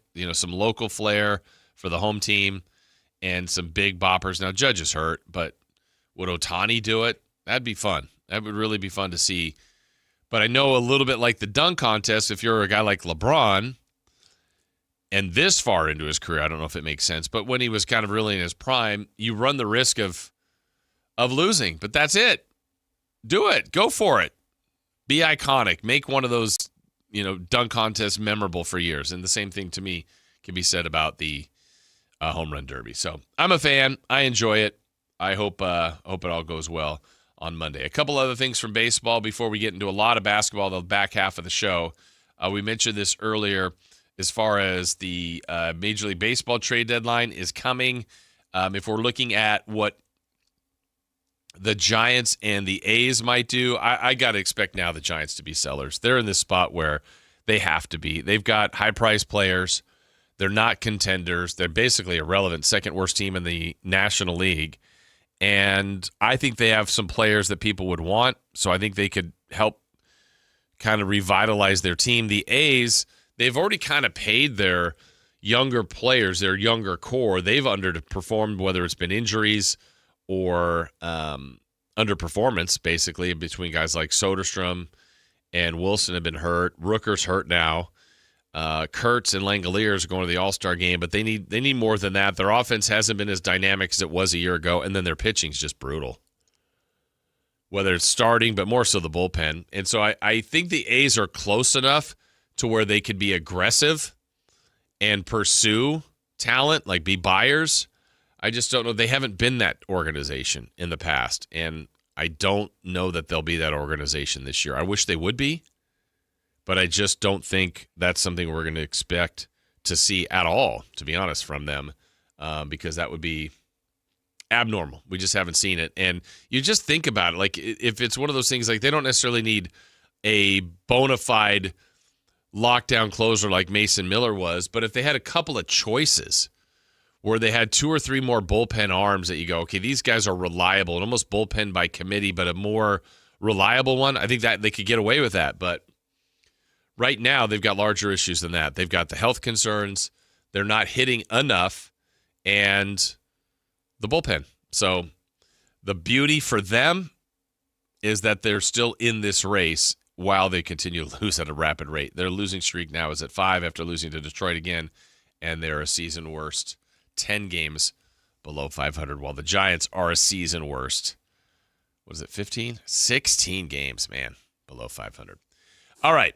We've knocked out 2 hours for you. Still to come, Sam Amick at 9 o'clock for Sam. But when we come back, yesterday, before the Kings headed off to Vegas, Scott Perry talked to the media, shared a lot of different things, going to kind of do our own interpretation of what we heard. We got a lot of different sound from that. That's coming your way as Scott Perry talking about the future of the Sacramento Kings. That is next on Sactown Sports. Like and subscribe to the Sactown Sports 1140 YouTube channel at Sactown Sports 1140 to get the Carmichael Dave Show with Jason Ross, Matt and Kayla, and the Drive Guys with Kevin Gleason and Alan Stiles on demand and at your fingertips. Get your fix of the Sacramento Kings, 49ers, Giants, Athletics, NFL, NBA, and the latest in sports and entertainment all in one place at Sactown Sports 1140 on YouTube. your local sports leader. Sactown Sports 1140. This is the story of the one. As a safety manager at a manufacturing plant, he does everything he can to keep his coworkers safe. From finding ways to reduce risks to keeping safety supplies in stock. And for that, he relies on Grainger. Grainger offers a broad range of quality products and next-day delivery, so he can always play it safe. Call 1-800-GRAINGER, click Grainger.com, or just stop by. Grainger, for the ones who get it done.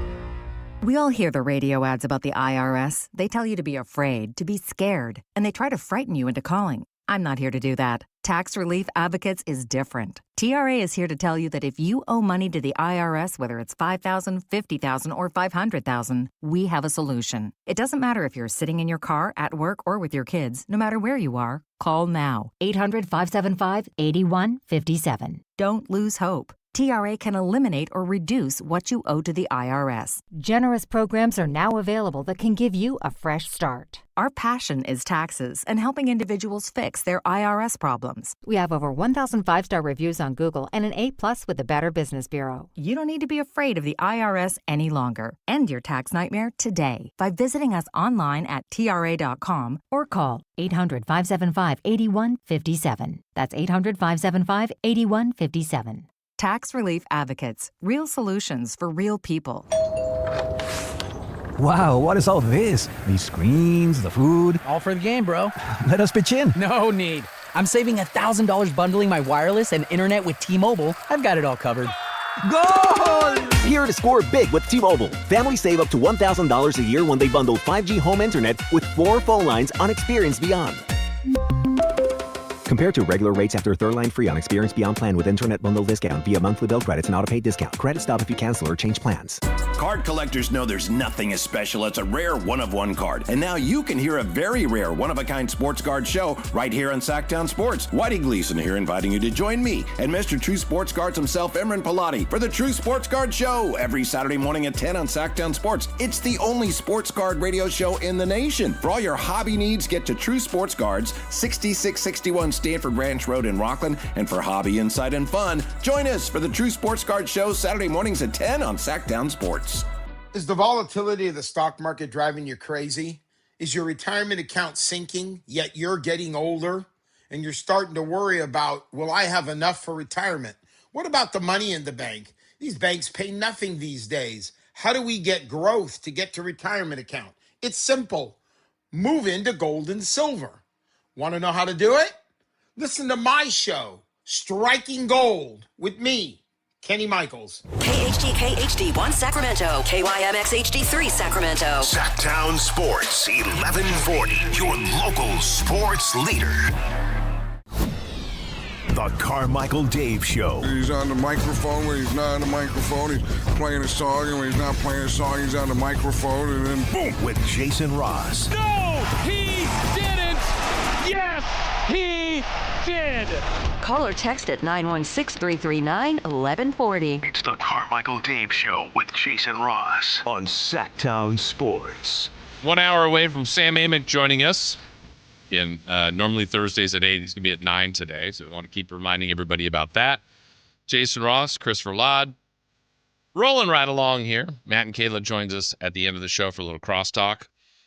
Great tennis match going on right now. Coco Gauff is in the third set, tiebreaker, but trailing to Muchova 4-2 in that tiebreaker, 10-point tiebreaker for the match. So we'll keep you up to date on that. But let's go to the phone lines and check in with Tin. Good morning, Tin. How are you? I'm good, Jason. What's on your mind? Hey, man, what's on my mind is like DeMar DeRozan being waived. Okay. I feel like I would feel betrayed if I was him because he's not far from, his hometown. And so I think being waived is like the team felt like he didn't perform to their standards. That's what you think is going on here? I mean, listen, I think he's a nice veteran. I think that he can still add at his age. His productivity is not below average. Not at all. at all. And so, I mean, I was devastated to hear that. Well, at this point, and thank you, Tin, at this point, I don't think that's the case at all. I think they got to a point where you had DeMar DeRozan, Domantas Sabonis, and Zach LaVine, all good veterans. A couple of them are high-priced players. And I think in a perfect world, Scott Perry would have liked to have moved on from a couple of them if it was possible.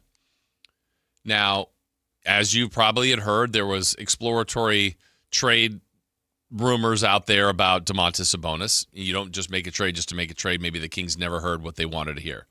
Zach LaVine was in a spot where he was in an option to opt into his contract. He opted in. So he's a King.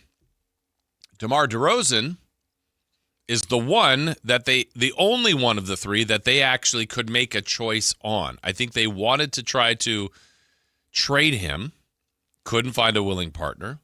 I think contractually it put this team above the second apron, and you heard a year ago Scott Perry talk about, or with us on the show, like it doesn't make any sense to be a non-playoff team and be paying luxury tax. It just that's financially not smart.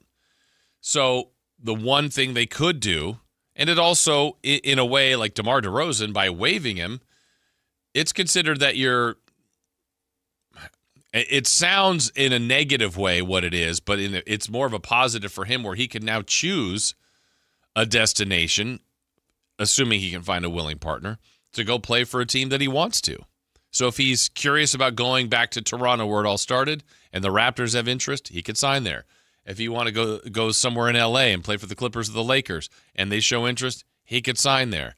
Join the Miami Heat, maybe join where LeBron goes. I mean, he'll have choices as long as those teams are interested. So I think this was a move that the Kings did out of, not kindness, that's not the right way to put it, but financially it made sense for them to do. It's not about DeMar's production. He was the best player on the team last year. And I think he could be close to the best player again on the team this year. But they would be too much of the same team. And when you're trying to flush out some of the veterans and get into some of the younger next phase of this organization, he was one that he wasn't blocking it. He wasn't he's too good to not play, so I guess he was restricting it. But so is Sabonis and so is LaVine, but they are still tied contractually here. So I hope I explained that as best as I could. Dwayne, good morning, Dwayne. Hey, Jason, what's up with the homie? I'm doing well. How about you? I'm doing good, man. I wanted to chop it up with you this morning. I got three things. Okay. If it's cool. Yeah, let's go. The LeBron Jordan debate, I'm obviously an OG, so I got Jordan. No problem. But this is an angle that people don't look at. Jordan stopped a lot of Hall of Famers from having rings. Absolutely. There's a lot of guys who don't have rings, really great players that should have a ring, but don't because Mike was a hog. Yep. Now, if you look at the other side, there's a whole lot of Joe Schmoes that got rings because of LeBron. Mm-hmm. There's a lot of people that have rings because of LeBron, the way he jumps around. There's a whole lot of guys that have championship rings because of LeBron. So if you ask those guys, they may go LeBron. Now, on the Kings, man, my second point, I'm preaching defense, man. They got to start this now. They got to really be buttoned up, unlike the Giants, and just handle business from day one, from right now. Summer League, and you want to see guys play defense because defense actually leads to offense. You know what I mean? It gets you on the break. It gets you in the open court. And I think the Kings will be better in the open court. They don't want to set up in a half-court offense. That's the last thing they want to do. So defense leads to offense. Hopefully they're listening to that. And the third thing I got, Jay, I think the Kings got to stop playing guys out of position. Like, that's got to be part of the mindset and part of the mission. Don't play Keegan at the 4 anymore. That was a failed experiment. It doesn't work for him. He's a 3. I think the other guy's a 3, too. The guy we got in the trade last year, I can't think of his name right now, Hunter. Yeah. He's a 3, bro. He's a 3 in this league. So you got to play guys in position so that they're comfortable and they're in the flow, right? And then also, on top of that, you cannot have Monk and Neek as your backup point guard, bro. They're 2 guards. They don't want that responsibility. They don't want all that work. They want to come off screens. They want to get screens. They want to do things like that, bro. So that's all I got today, Jay. I really appreciate you guys not dumping me. I'm going to be calling back. I want everybody to have a great day. and let's focus on defense when it comes to the Kings. It's our best shot. There you go. Thank you, Dwayne. Always appreciate your call. 916-339-1140. Text line 1-800-920-1140. Also on the YouTube chat. Yeah, I think Dwayne made some great points. The Kings have been guilty, very guilty of playing people out of position. And sometimes it's out of necessity. But I don't know that they're in that spot as much now. I mean, really, I think there was a time, let's see if it was last year. I think, last year, the projected starting lineup, you were going to have Domantas Sabonis at center, and there's a lot of people that would argue that he's a 4. I get that, or would like to see him play more 4, but he was the starting center. Keegan was the 4. He's a 3. I agree with Dwayne. Then you're having DeRozan as a 3. Maybe he's more of a 2. Levine 2, that fit, and then point guard Schroeder or Westbrook. But you had a couple guys playing out of position. And yes, it's positionless, and there needs to be some versatility. I think those are all important things. But like kind of when you really get roles 100% identified from your starters and your bench, and then you just kind of stick with it and just play the numbers and play the games and just keep going through it and the trends, I think it just lends itself to the best chance to be successful. And I do agree with the last point that Dwayne made too, and we're going to hear some of the comments that Scott Perry made yesterday. I have no issues at all. I think the keys to the car need to go to Darius Acuff Jr. and let him be the point guard. No problem with that. Day one, he could start. Let him learn. Let him take the bumps. Let him go through it. That's what he has to do. And yes, Nick Clifford and yes, Malik Monk can play the point position, but I really think that's an area they need to address as another veteran behind them. And that could be, in past memory, a Darren Collison type player. Someone else that can help mentor Darius Acuff Jr. It's Acuff Jr.'s job. We got to see him blossom, see him make the mistakes, but that extra 10 to 12 minutes that you just function, and this is something to watch. When you watch Summer League over the next 10 days or so, and the teams that have capable functioning point guards make a world of difference to get all these other guys, especially in the Summer League. It shows up so much. If you just really don't have an answer there, those teams struggle. And it doesn't really matter if you're winning or not in Summer League per se, but if you're trying to showcase a wing or a 2 guard and you just have a point guard out there that's really not putting them in the right spot, it's going to have an impact, and you're going to have a certain feeling about, man, that 2 guard highly drafted, I don't think he looks that great. Well, get him the better point guard or have a functioning point guard, and your team will look better. So I agree with a lot of things that Dwayne said. We appreciate that. Kind of sticking on the theme that Tin brought up a little bit earlier was DeMar DeRozan. Well, let's hear Scott Perry yesterday talk about the waiving of DeMar DeRozan. First of all, let me say this about DeMar DeRozan.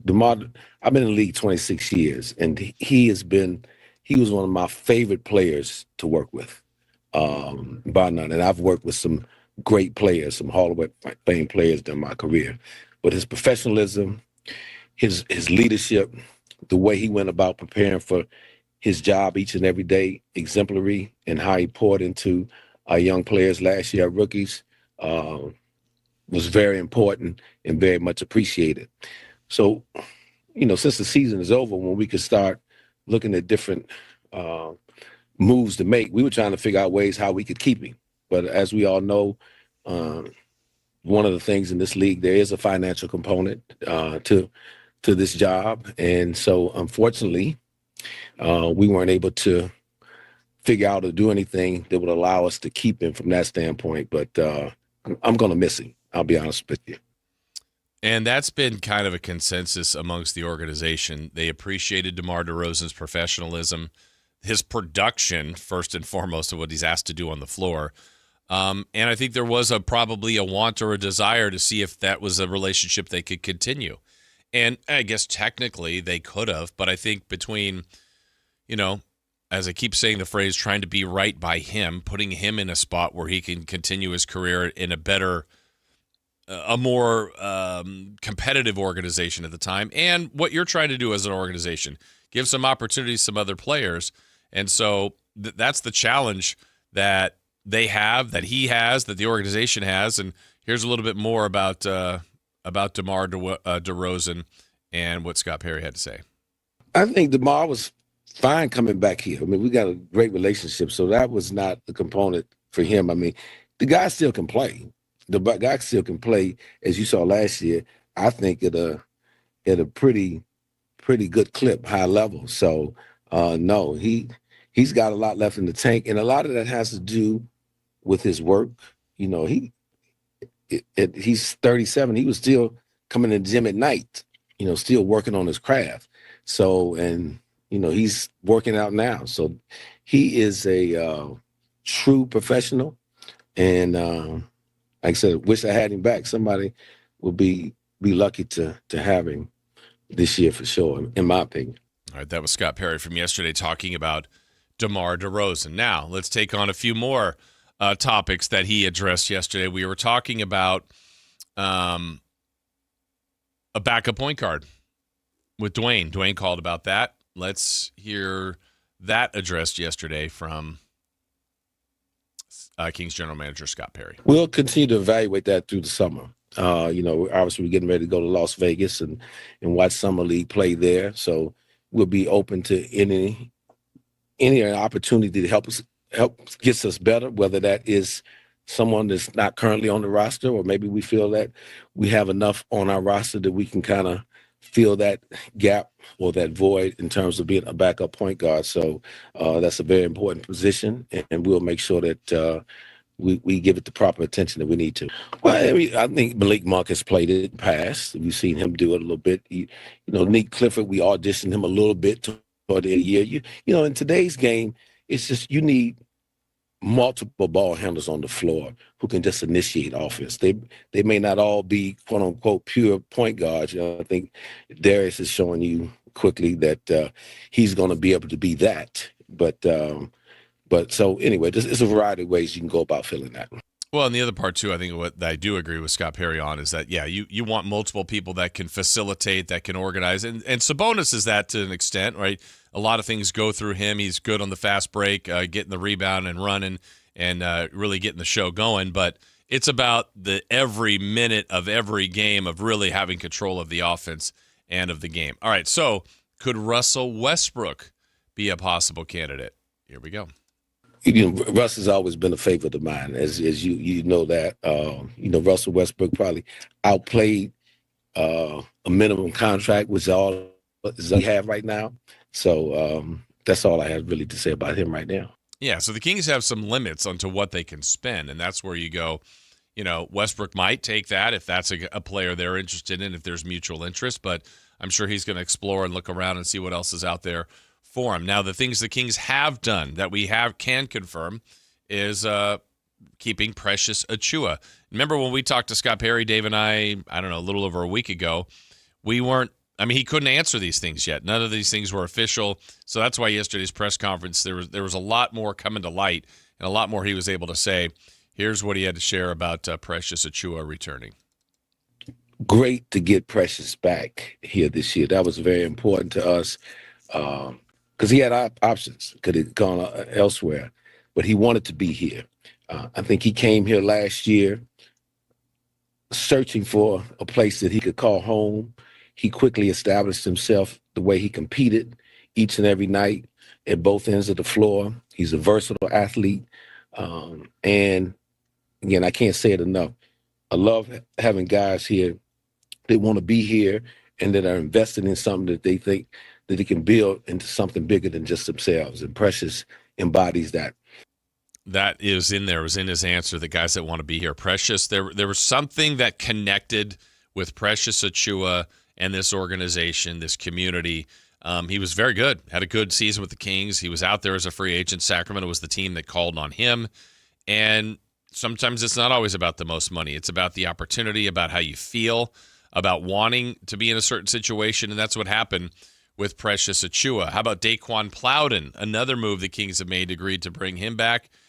Scott Perry addressed that. And Daquan Plowden, he should be an example to a number of players that are aspiring to be in the NBA.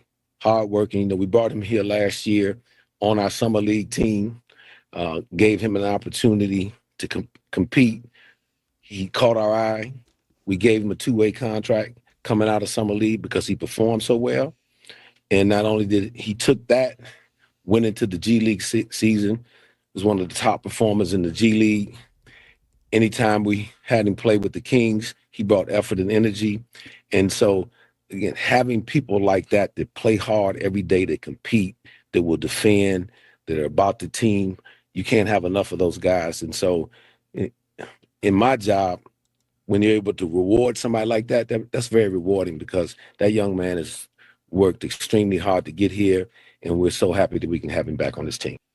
All right, now let's explore the veterans that we've been talking about. We mentioned DeMar DeRozan. We got some comments there about Russell Westbrook, but how about the existing guys that are on the team? Zach LaVine and Domantas Sabonis. We start with his thoughts on Zach LaVine.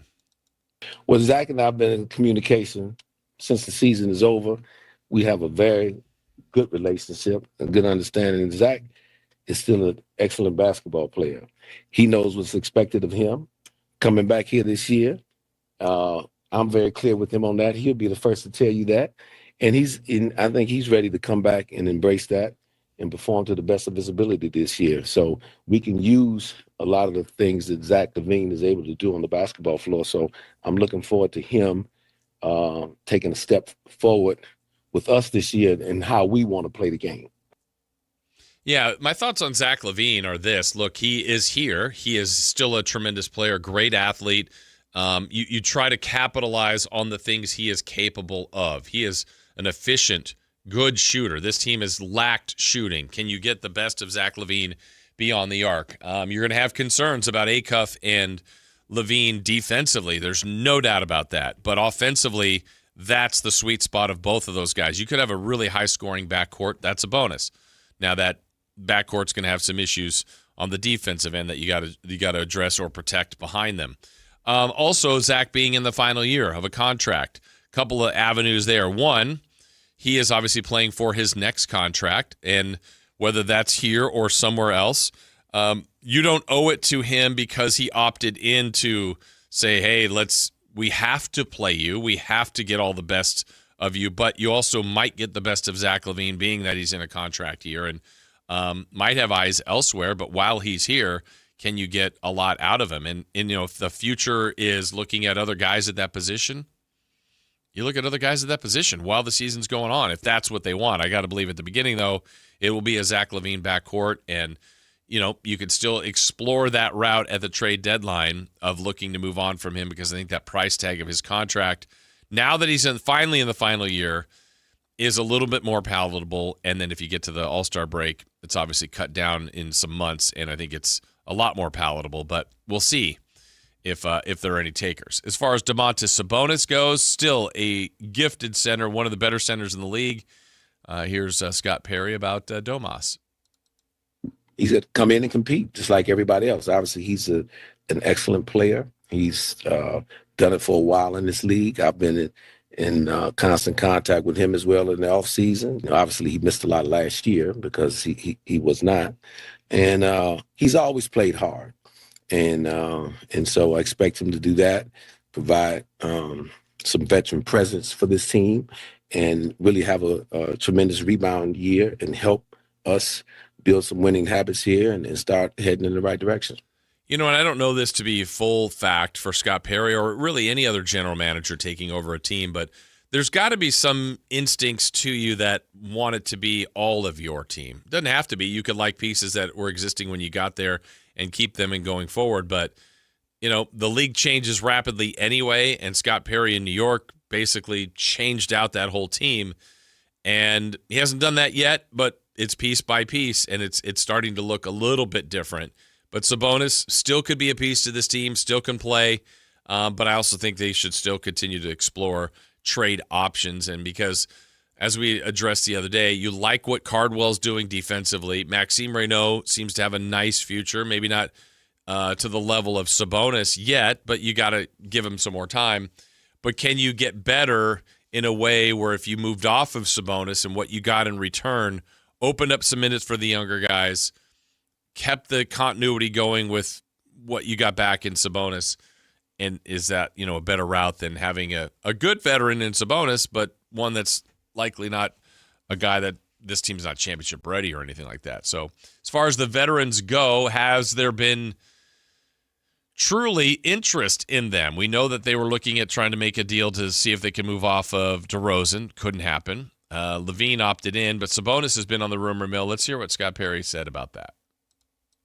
But you can tell, like, the younger players on our team obviously created a lot of buzz around the league. So, but I don't want to get into it, much more than that. But the key when you're building a program, the more calls you get about players that you have on the roster, that means you're heading in the right direction. And I would say probably getting a few more calls now than I did when I first got here. Yeah, let's get one more thought on kind of the inability to move on from those guys. No, I very rarely do I get frustrated. I've told you guys from the very beginning, I'm going to be patient and prudent in what we have to do, and that applies in that situation. Those guys that you're mentioning, they've been good to work with. We have open dialogue, and so all I ask of them is just to buy into what we're doing. They're doing that, and so no frustration. I feel good where we're at entering year 2, but again, it's still a process. We're a long way from the finish line, so let's be clear about that. We're not. But I think we're positioning ourselves now, hopefully, that the fan base, all of you, will start to see the identity, present itself on the court on a nightly basis. That's the first goal when you're talking about building an establishing winner. You want to, every night, you want to be able to see some consistency of that identity, and that's what this year's got to be about. Well, the identity part was something that stuck out in his conversation yesterday with the media. Did not feel like they truly formed one last year. The identity that you and Doug were vocal about looking for next year, how much does that stay the same of what you're looking for coming into this year compared to, maybe making some alterations? No, again, I don't, in all transparency, I don't think we achieved what we wanted to achieve last season in terms of that identity. This year, we've got to be much further along in that. And again, that is, we want to be the hardest working, hardest playing team in the league. That's got to be our North Star. And so that has to be established this year and built upon throughout the season. All right. So identity needs to be formed, hardest working team, best conditioned team. Those are some of the things he's looking for. How about from the rookies, the guys that showed some things last year and are back for another time? Here's what he wants from them. We're a younger team, so we can see those guys grow. Maybe not make some of the same mistakes they made as rookies last year, show growth in that area. But just the toughness, the physical component, the play hard component each and every night is going to be extremely important. So that's what I'm really going to be looking at, that identity of who we are, what we're going to be about, what it means to be a Sacramento King, that's going to display itself on a nightly basis. All right. He was also asked one of the departures besides DeRozan is Bobby Jackson. He was on the coaching staff last year. Let's hear what Scott Perry had to say about that. Bobby will be with us through the summer until obviously he transitions out at the end of the summer. But Bobby obviously is a Kings legend, very important, great guy. I first encountered Bobby when I was assistant coach at Michigan, had to coach against him at Minnesota. So I still have some bad memories when they came into Chrysler Arena and beat us for the Big Ten championship. But great guy, wish him nothing but the best. And it was a pleasure getting a chance to work with him. All right, then one more thing here before we wrap up kind of our recap of what Scott Perry had to say yesterday. Let's hear what he said, just the overall NBA, his job, the NBA apron system, just everything he has to kind of go through to make either trades, free agent signings, draft choices, all that kind of work and form a team. Well, all 30 teams got to work by the same rules. That's my take on it. So I'm not someone to complain about it. If it was only for a certain set of teams, that'd be different, but all 30 teams have to work by it. You adjust, you move forward, and that's where we're at. Yeah, That's the reality of the situation for the Sacramento Kings. So really, a lot more that Scott Perry had to offer, I felt like yesterday in his time with the media. A lot of questions were sent his way, and he did a good job of, explaining them to the best of his ability as much as he could say. But it was good that he could talk more and actually say players' names and talk about the free agency, talk about Westbrook's potential future, DeRozan's future, which is now no longer a part of the team, keeping Plowden and keeping Achua. And then really that identity one, it kind of jumped out to me about, needing to form that much more than they did last year. And maybe in doing so, that will also help them win more games, because last year was definitely a tough watch for the bulk of the season for the Kings. More Kings conversation coming up. Sam Amick, remember, will join us at 9 today. So 9 o'clock, Sam, we will have him. When we come back, we still have who's hot and who's not. We'll go streaking as well, see how we did. But when we return, the World Cup is back. Tonight, quarterfinals. Yeah, no USA, but we do have France and Morocco, and what's ahead over the next couple of days. We'll get into some soccer talk next. Take Sactown Sports with you everywhere you go with the Sactown Sports app. The most in-depth coverage of the Kings and 49ers. A library of written and video content. And all your favorite personalities all in one place. Download the Sactown Sports app today and get in on the action. Your local sports leader, Sactown Sports 1140. From the FIFA World Cup to competitive business environments, grand ambitions lead to game-changing achievements.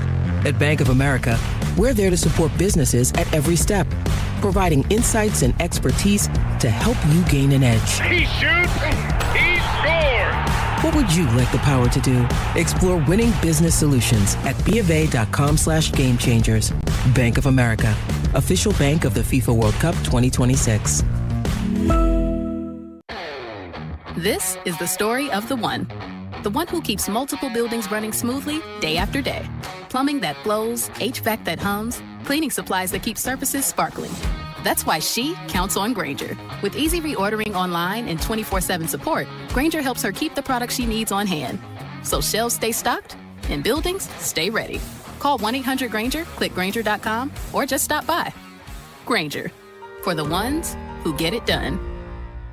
It is Christmas in July with the Sacramento River Cats. Join us on Saturday, July 25th at Sutter Health Park for holiday fun, summertime baseball, and a festive night you won't forget.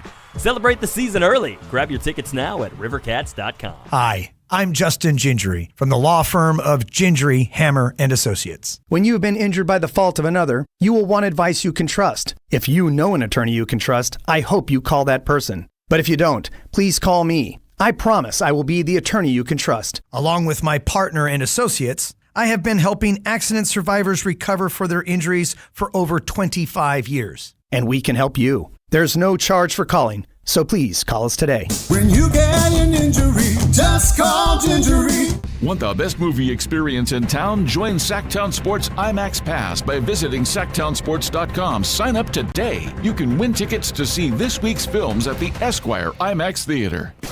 In celebration of 80 years of 49ers football, Sactown Sports is counting down 80 of the most memorable moments that have shaped the team's storied legacy and winning tradition. Here's today's faithful flashback. Number 45, Montana's first miracle. Joe Montana had so many big games. He had memorable moments, and he had the confidence to perform well and to provide comebacks. But that all had to start somewhere.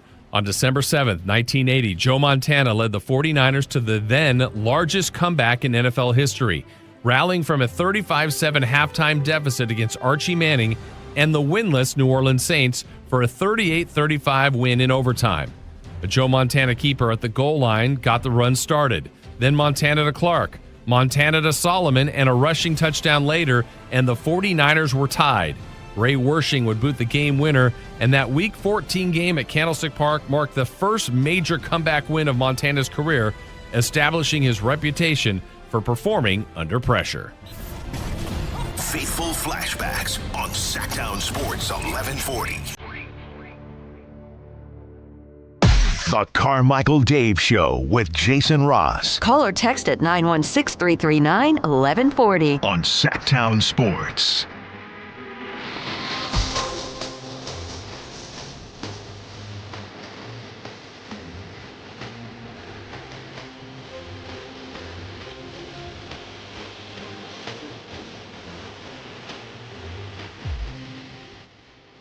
Is that your ringtone, Chris? Who has a ringtone anymore? I don't know. You should. Why can't you have a ringtone? It's rude. Is it? Yeah. Why? Have your phone ringing? Is yours on silent all the time? Yeah. How do you know it rings? It vibrates. Oh, it's on vibrate, not silent. Ugh. No, because there's a difference. Mine's always off, which becomes a problem. Also, I don't always have it. So, like when you and Dave are going on a long text thread, I don't know that it's going on until I get to my phone and go, wait, what? 37 missed messages. Kings did get James? What have you been missing? Not much when it comes to that. We were talking the other day before we get into World Cup about this was when Dave was here, I think, about Oscar movies that get nominated for Oscars. Is like, whoever sees any of these things. Did you see the list of Emmy nominations? Like, have you seen the show The Pit? Yes. Is it great? Yeah, it's pretty good. I mean, it dominated the nominee. Like, is it that good? Did you watch ER?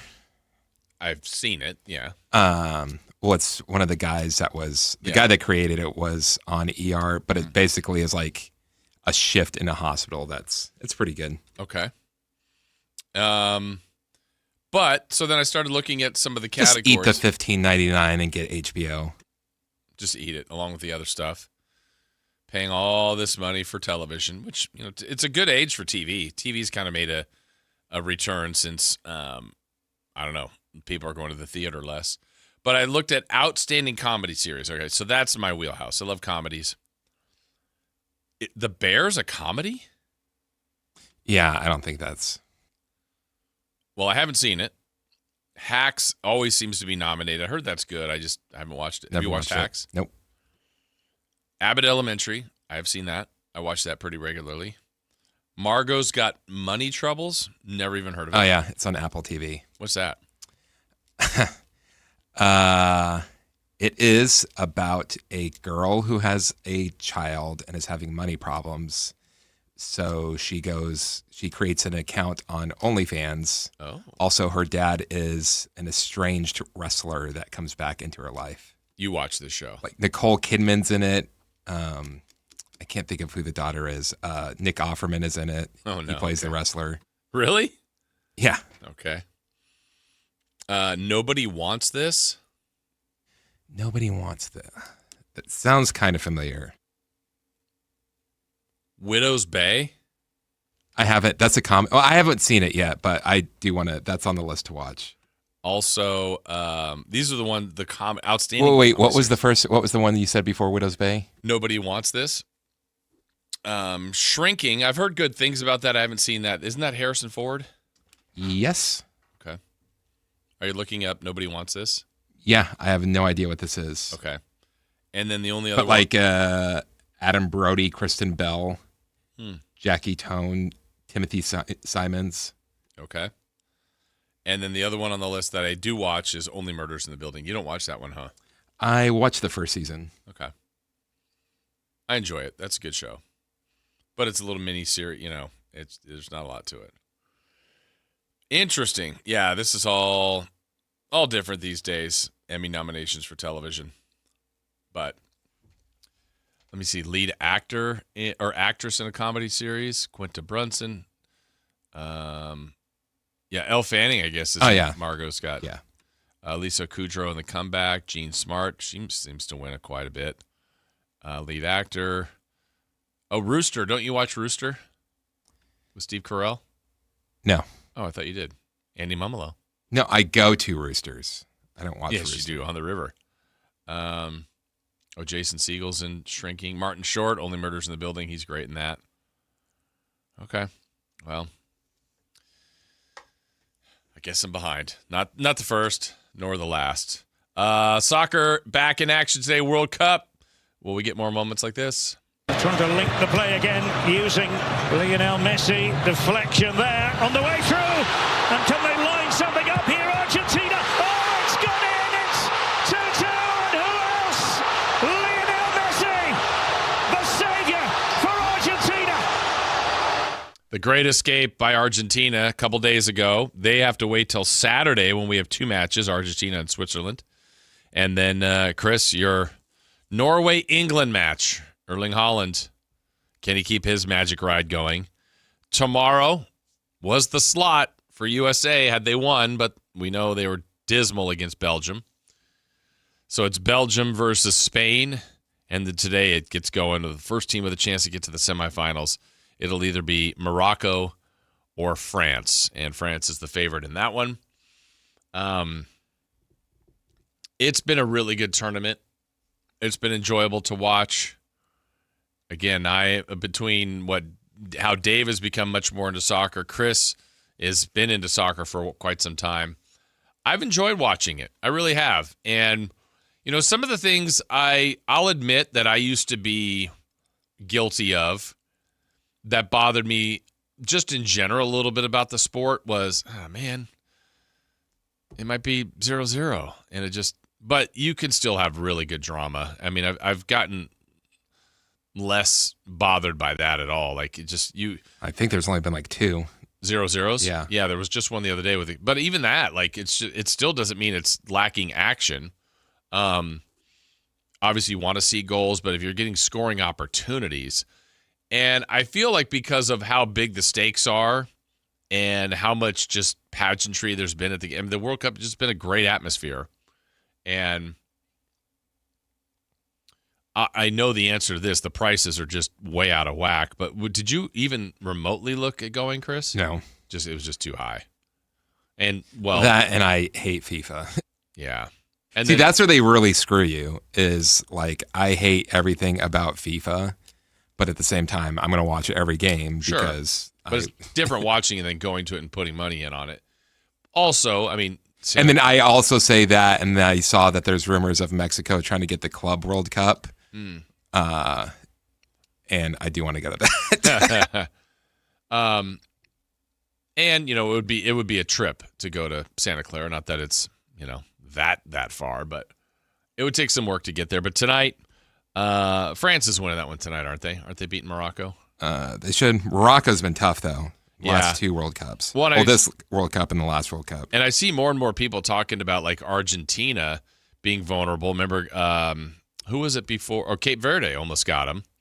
And then they got some help against Egypt. And then they got help against Egypt. So will they truly be able to defend and get through? Or are they running out of gas? Who knows? But that will continue with their match again Saturday. Norway, England Saturday. Spain, Belgium tomorrow. And then today. What time is that match today?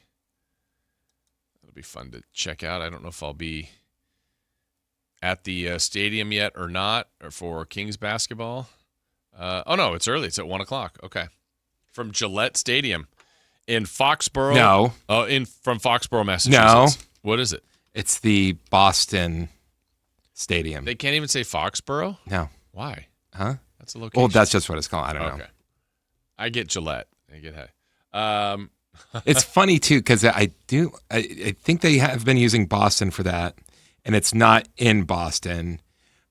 And I remember when the cities came out for the World Cup, they said San Francisco, and then everyone dragged them because it was like it's not even close to San Francisco, and then it changed to the San Francisco Bay Area.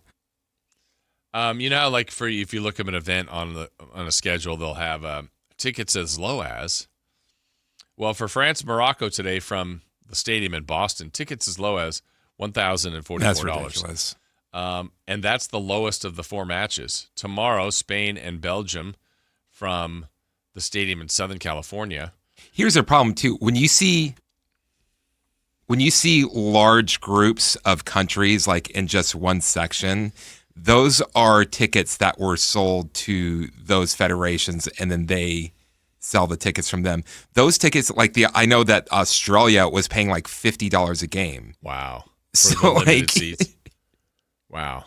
Yeah, this one, that one in LA, tickets as low as $1,123. And in all reality, if FIFA if every single ticket was free to the World Cup, they would still make an insane amount of money. This is about them not making an insane amount of money. This is making an insane amount of money. Oh, plus we want more. Yeah. How about the Norway-England match? That's a big one. Tickets as low as $2,084. That's going to be in Miami. And then in Kansas City for Argentina and Switzerland, tickets as low as $1,435. What a bargain. Get a couple. Bring the family. My goodness. All right.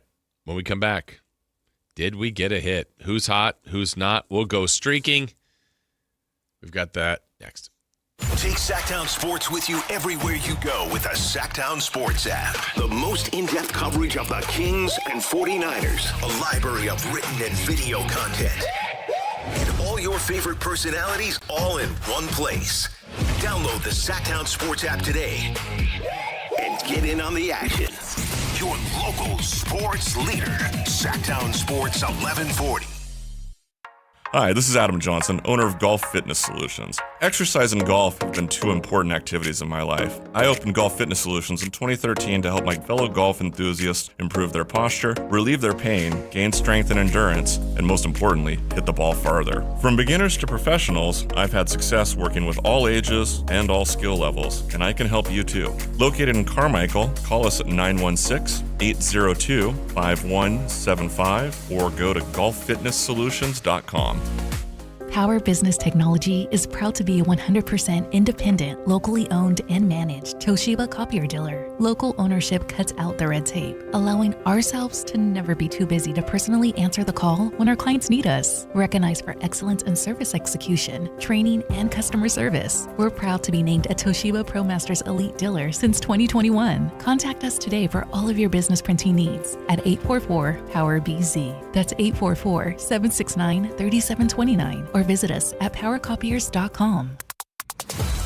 Your concert lineup is stacked with can't miss shows on the Sactown Sports Live events calendar. It all starts July 19th when country legend Willie Nelson takes the stage at Ironstone Amphitheater. Then Cole Wetzel rocks Lake Tahoe Amphitheater at Caesars Republic July 24th. August heats up with Santana and the Doobie Brothers at Toyota Amphitheater August 8th. The Sacred Souls at Hard Rock Live Sacramento August 12th. David Lee Roth at Thunder Valley August 14th. And a huge night August 16th with Kane Brown at Ironstone Amphitheater and Toto at Toyota Amphitheater. Keep it rolling August 19th with the Black Crows and Whiskey Myers at Toyota Amphitheater. Ty Myers takes over Lake Tahoe Amphitheater August 22nd. September brings Sac Top for 2 back-to-back nights at Lake Tahoe Amphitheater September 11th and 12th. Then don't miss Leonard Skinner October 2nd at Ironstone Amphitheater and Ashley Cook October 10th at Ace of Spades. Stay up to date with every show on the Sactown Sports Live events calendar. Find all the details at sactownsports.com.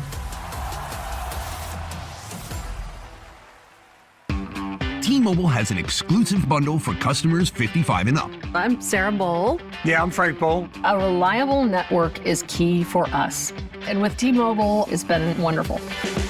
And going to the 55 plus plan saved us so much money. A lot. And that's important. Trying to keep costs down. The home internet's been perfect. It's fast, it's quick. The setup was so easy, it took less than 15 minutes. It was like, ta-da! If you want simplicity, coverage, reliability, you want the whole package, T-Mobile has it. Right now, T-Mobile customers 55 and up can get 2 phone lines on America's best network, plus America's fastest 5G home internet for just $30 each. $30 per month each line with autopay plus taxes and fees. Minimum age 55. Pricing for home internet rely on 2 lines of Essentials Choice 55. $35 connection charge per line required. Best mobile network and fastest 5G home internet based on analysis by Ookla of Speed Test Intelligence data 2H 2025. All rights reserved. Sacramento's best selection, best quality, and lowest prices on kitchen and bath products are at the new Anova Cabinet and Stone. For a limited time, get stunning new quartz countertops starting at just $159. That's right, only $159 for gorgeous quartz countertops. Listen to this. For a limited time, cabinets for kitchens and bathrooms are up to 50% off. Yes, up to 50% off new cabinets. It's a must-see, the new Anova Cabinet and Stone at Florin Road and Highway 99. Learn more at AnovaCabinetStone.com. Golf to Go is brought to you by the Hagen Oaks Golf Super Shop. Here's Frank LaRosa. Any golfer would be thrilled to listen to Jack Nicklaus talk, and I had to tap the enthusiasm brakes a bit when I had a chance to interview him. But over the course of 40-plus years, Nicklaus wrote enduring words in Golf Digest magazine. Max Adler compiles some of the best. Nicklaus says, "When I putt, I hold my breath before initiating the stroke to keep my head and body still." About putting, he said, "I visualize the putter shaft as being extremely limber, almost as flexible as a length of rope. which means the only way I can get the club head to swing truly is to stroke putts very softly. He said the harder I want to hit a shot, the slower I try to begin the swing. About the game, he said, the key to playing well is to understand who you are as a person and then manage that. I'm finding now more than ever that the game of a lifetime can give you the time of your life without ever striking a shot. Sounds pretty much like life itself. That's your Golf to Go. I'm Frank LaRosa. What's hot? Yeah, hot. Real hot. And what's not? It's not good. Brought to you by American Energy Heating and Air, Sacramento's complete heating and cooling company, and second opinion partner. Again, Sam Amick, about 15 minutes away, joining us from Las Vegas. Speaking of Las Vegas, Summer League is here, and so are we. We're heading to Las Vegas. The Sactown Sports 1140 crew will be out there in full force, all thanks to Power Business Technology. Will be your eyes and ears out there for all things Kings. Power Business Technology, copiers and printers for your office needs. Good business. That's right. Well, what we need right now is to find out who's hot. Chris, can you help us with that? Erling Haaland. Is this every day? Could be. Okay. Well, Erling Haaland, Kylian Mbappe, and Lionel Messi, they all have 7 goals. But Erling Haaland is the only one in this World Cup to score with his left foot, score with his right foot, score a header, score from inside the box, and score from outside the box. What's in the box? So he is truly one of one. Best player in the world? Not yet. Oh. Where is he on the Christopher Law Power Rankings? Oh, in my power rankings, he's like he's 0. He's past number 1. In most people's rankings. I think this World Cup has really opened people's eyes, especially what he's doing with Norway. Okay. But who would you put number 1? I mean, not you, you know what I mean. You know what? I'm going to wait till after the World Cup. Okay. I'll allow that. Well, if he's hot. Because it might be him. Seemingly on every list, every day. Who's not? That would be Northern California baseball. Facts, unfortunately. Facts. We were talking about the A's. A's have lost 5 in a row. They have lost 9 of their last 10. It's weird that the Giants are doing a little bit better than them. They've only lost 2 in a row. And they've only lost 6 of their last 10. But combined, they only have a .429 winning percentage in the league this year. It's not good. It's not good at all. Sorry, Northern California baseball fans. I should have taken a look at the River Cats. I don't know what they're doing. Oh, well, tomorrow we'll have a River Cats report. The River Cats are up and everybody plays now. How about that? I accidentally Googled River Cats report. Let's see what we got going today for Major League Baseball. Yeah, still a pretty full schedule, so we're going to have our streaking, and let's see how we did. Let's go streaking.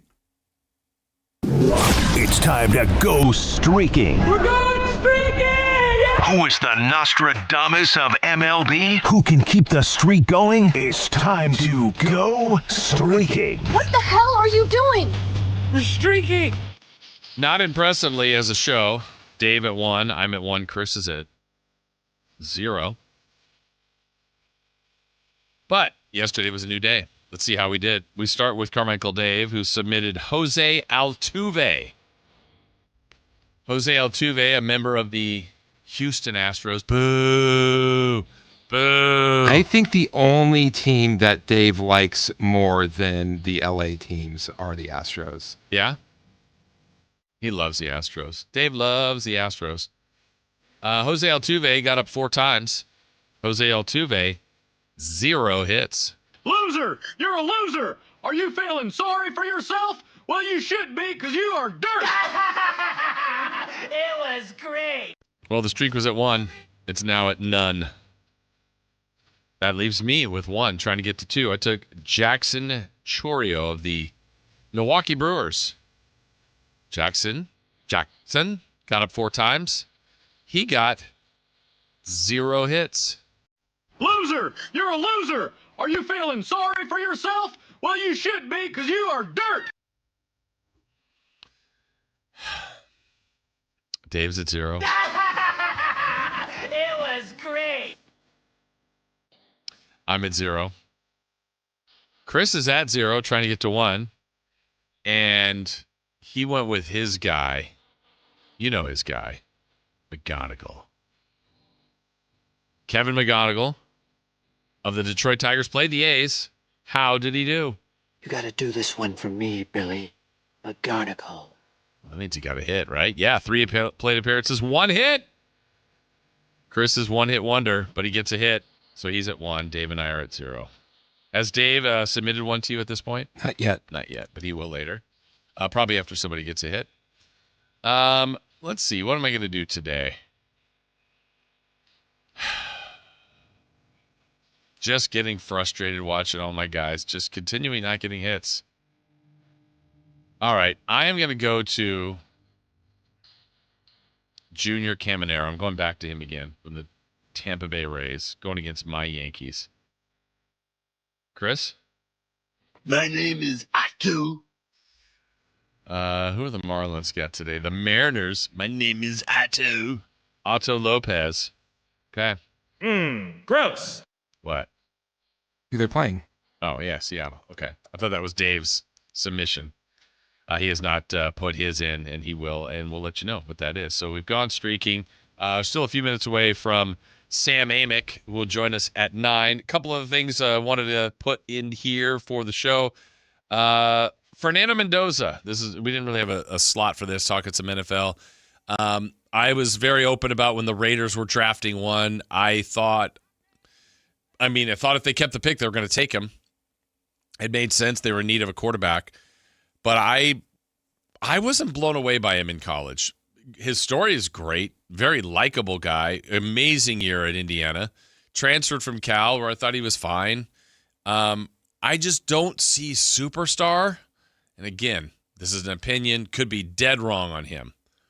But I would have explored trading out of that pick, trying to acquire draft assets or other players, and then almost either taking a quarterback later or trying to find one through free agency, or just stick with what you have for one more year and see what you can get in another draft. But nonetheless, they did. They've got to be all behind him, and they are, and I wish nothing but the best for him. And he talks about just kind of his journey and how he has unmistakably been himself this entire time. If you're not genuine in this league, you're not going to last long, because people don't want to fall behind an ingenuine leader, or in the locker room you say, hey, this guy's a phony. Like, what is this guy doing? And so I always just try to be true to myself, because if you're genuine, whether it's what you think your teammates in the locker room want to see, the advice that I've gotten is, hey, you just got to be yourself, because everybody has their ifs, ands, and buts about them. But if you're yourself, everyone has quirky things about them. Not saying that my religion is quirky or anybody's religion is quirky. I'm just saying that it's not, I always just try to be my genuine self and never just try to censor anything about me. Well, okay. And Max Crosby responded to that. Kirk is spot on about that. If you're not genuine, guys pick up real quick, because in college is different. You know what I mean? You're growing as a man. You're trying to figure out who you are and evolve as a leader, and you're still going to school, and you're just trying to figure out life and how to operate. But once you get to the league, everyone's grown men. Dudes have full families.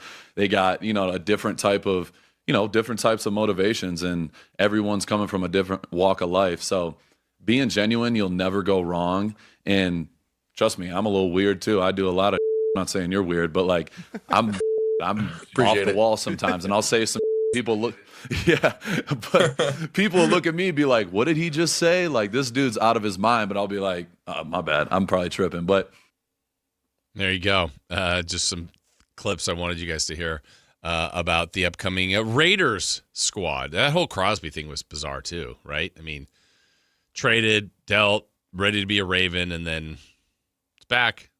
It's just bizarre. Absolutely bizarre. All right, final hour is coming up. And in the final hour, we are going to chat with Matt and Kayla, get some celebrity birthdays here in Crosstalk. We've got What's on Deck, a jam-packed day of Summer League action from Las Vegas. That includes the Sacramento Kings. And speaking of Las Vegas, Sam Amick from The Athletic will join us live from Las Vegas. We'll do that when we come back to start the 9 o'clock hour here on Sactown Sports. The top young talent is on display at NBA Summer League, and Sactown Sports has boots on the ground. Join Jason Ross, Whitey Gleason, and Alan Stiles as they broadcast live from Las Vegas, presented by Power Business Technology. And stay locked into SactownSports.com and the Sactown Sports YouTube channel for the latest on every game, every practice, and all things Kings this summer. Power Business Technology, copiers and printers for your office needs. Your exclusive home for Kings basketball. Sactown Sports 1140. This is the story of the one. As a safety manager at a manufacturing plant, he does everything he can to keep his coworkers safe. From finding ways to reduce risks to keeping safety supplies in stock. And for that, he relies on Grainger. Grainger offers a broad range of quality products and next-day delivery, so he can always play it safe. Call 1-800-GRAINGER, click Grainger.com, or just stop by. Grainger, for the ones who get it done. Hey, I'm not one to say I told you so, but do you remember last year when I told you that Pure Talk was hands down the best wireless company that I'd ever used? Well, some of you were skeptical, but Consumer Reports just asked 120,000 people to rate every wireless company in America, including the big boys. Well, guess which company was the only company to get 5 stars in every category? Yeah, Pure Talk. Coverage, support, value, data. 5 stars across the board. No service contracts, no cancellation fees, just great U.S. customer service on a crazy fast 5G network for a fraction of what you've been paying. I'm not going to say I told you so, but I will encourage you one more time to dial pound 250, say micro, and switch to a 5-star American wireless company that won't let you down. Pure Talk. Wow, what is all this? These screens, the food. All for the game, bro. Let us pitch in. No need. I'm saving $1,000 bundling my wireless and internet with T-Mobile. I've got it all covered. Goal! Here to score big with T-Mobile. Families save up to $1,000 a year when they bundle 5G home internet with 4 phone lines on Experience Beyond. Compared to regular rates after third line free on Experience Beyond plan with internet bundle discount via monthly bill credits and auto-pay discount. Credit stop if you cancel or change plans. Hi, I'm Justin Gingery. One of the most common questions I receive is, what makes us different from other law firms? At Gingery, Hammer & Associates, we handle your case from beginning to the end. Whether your case reaches a settlement, whether it must go into litigation, or whether it has to go all the way to trial, we will be with you along the entire way. And because we are committed to your case, we are as invested as you are in making sure you get the outcome you deserve. When you get an injury, just call Gingery. Country in the Park 2, presented by your California Army National Guard, October 23rd at Heart Health Park at Cal Expo with Bailey Zimmerman, Russell Dickerson. Plus more. Enjoy line dancing, live DJs, mechanical bull, and food trucks. Tickets start at just $70. Country in the Park 2, October 23rd at Heart Health Park at Cal Expo with Michelob Ultra, the California Office of Traffic Safety, and Caltrans. More info at CITPFest.com. KHD 1 Sacramento, KYMX HD 3 Sacramento. Sactown Sports 1140, your local sports leader. The Carmichael Dave Show. He's on the microphone when he's not on the microphone. He's playing a song, and when he's not playing a song, he's on the microphone, and then boom! With Jason Ross. No, he didn't. Yes, he did. Call or text at 916-339-1140. It's the Carmichael Dave Show with Jason Ross on Sactown Sports.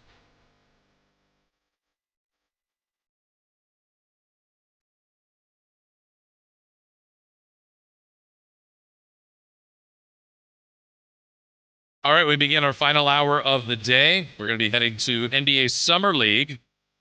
The entire crew from Sactown Sports, or we have a big crew, I should say, out there. Thanks to the great folks at Power Business Technology. Will be your eyes and ears for all things Kings. Power Business Technology, copiers and printers for your office needs.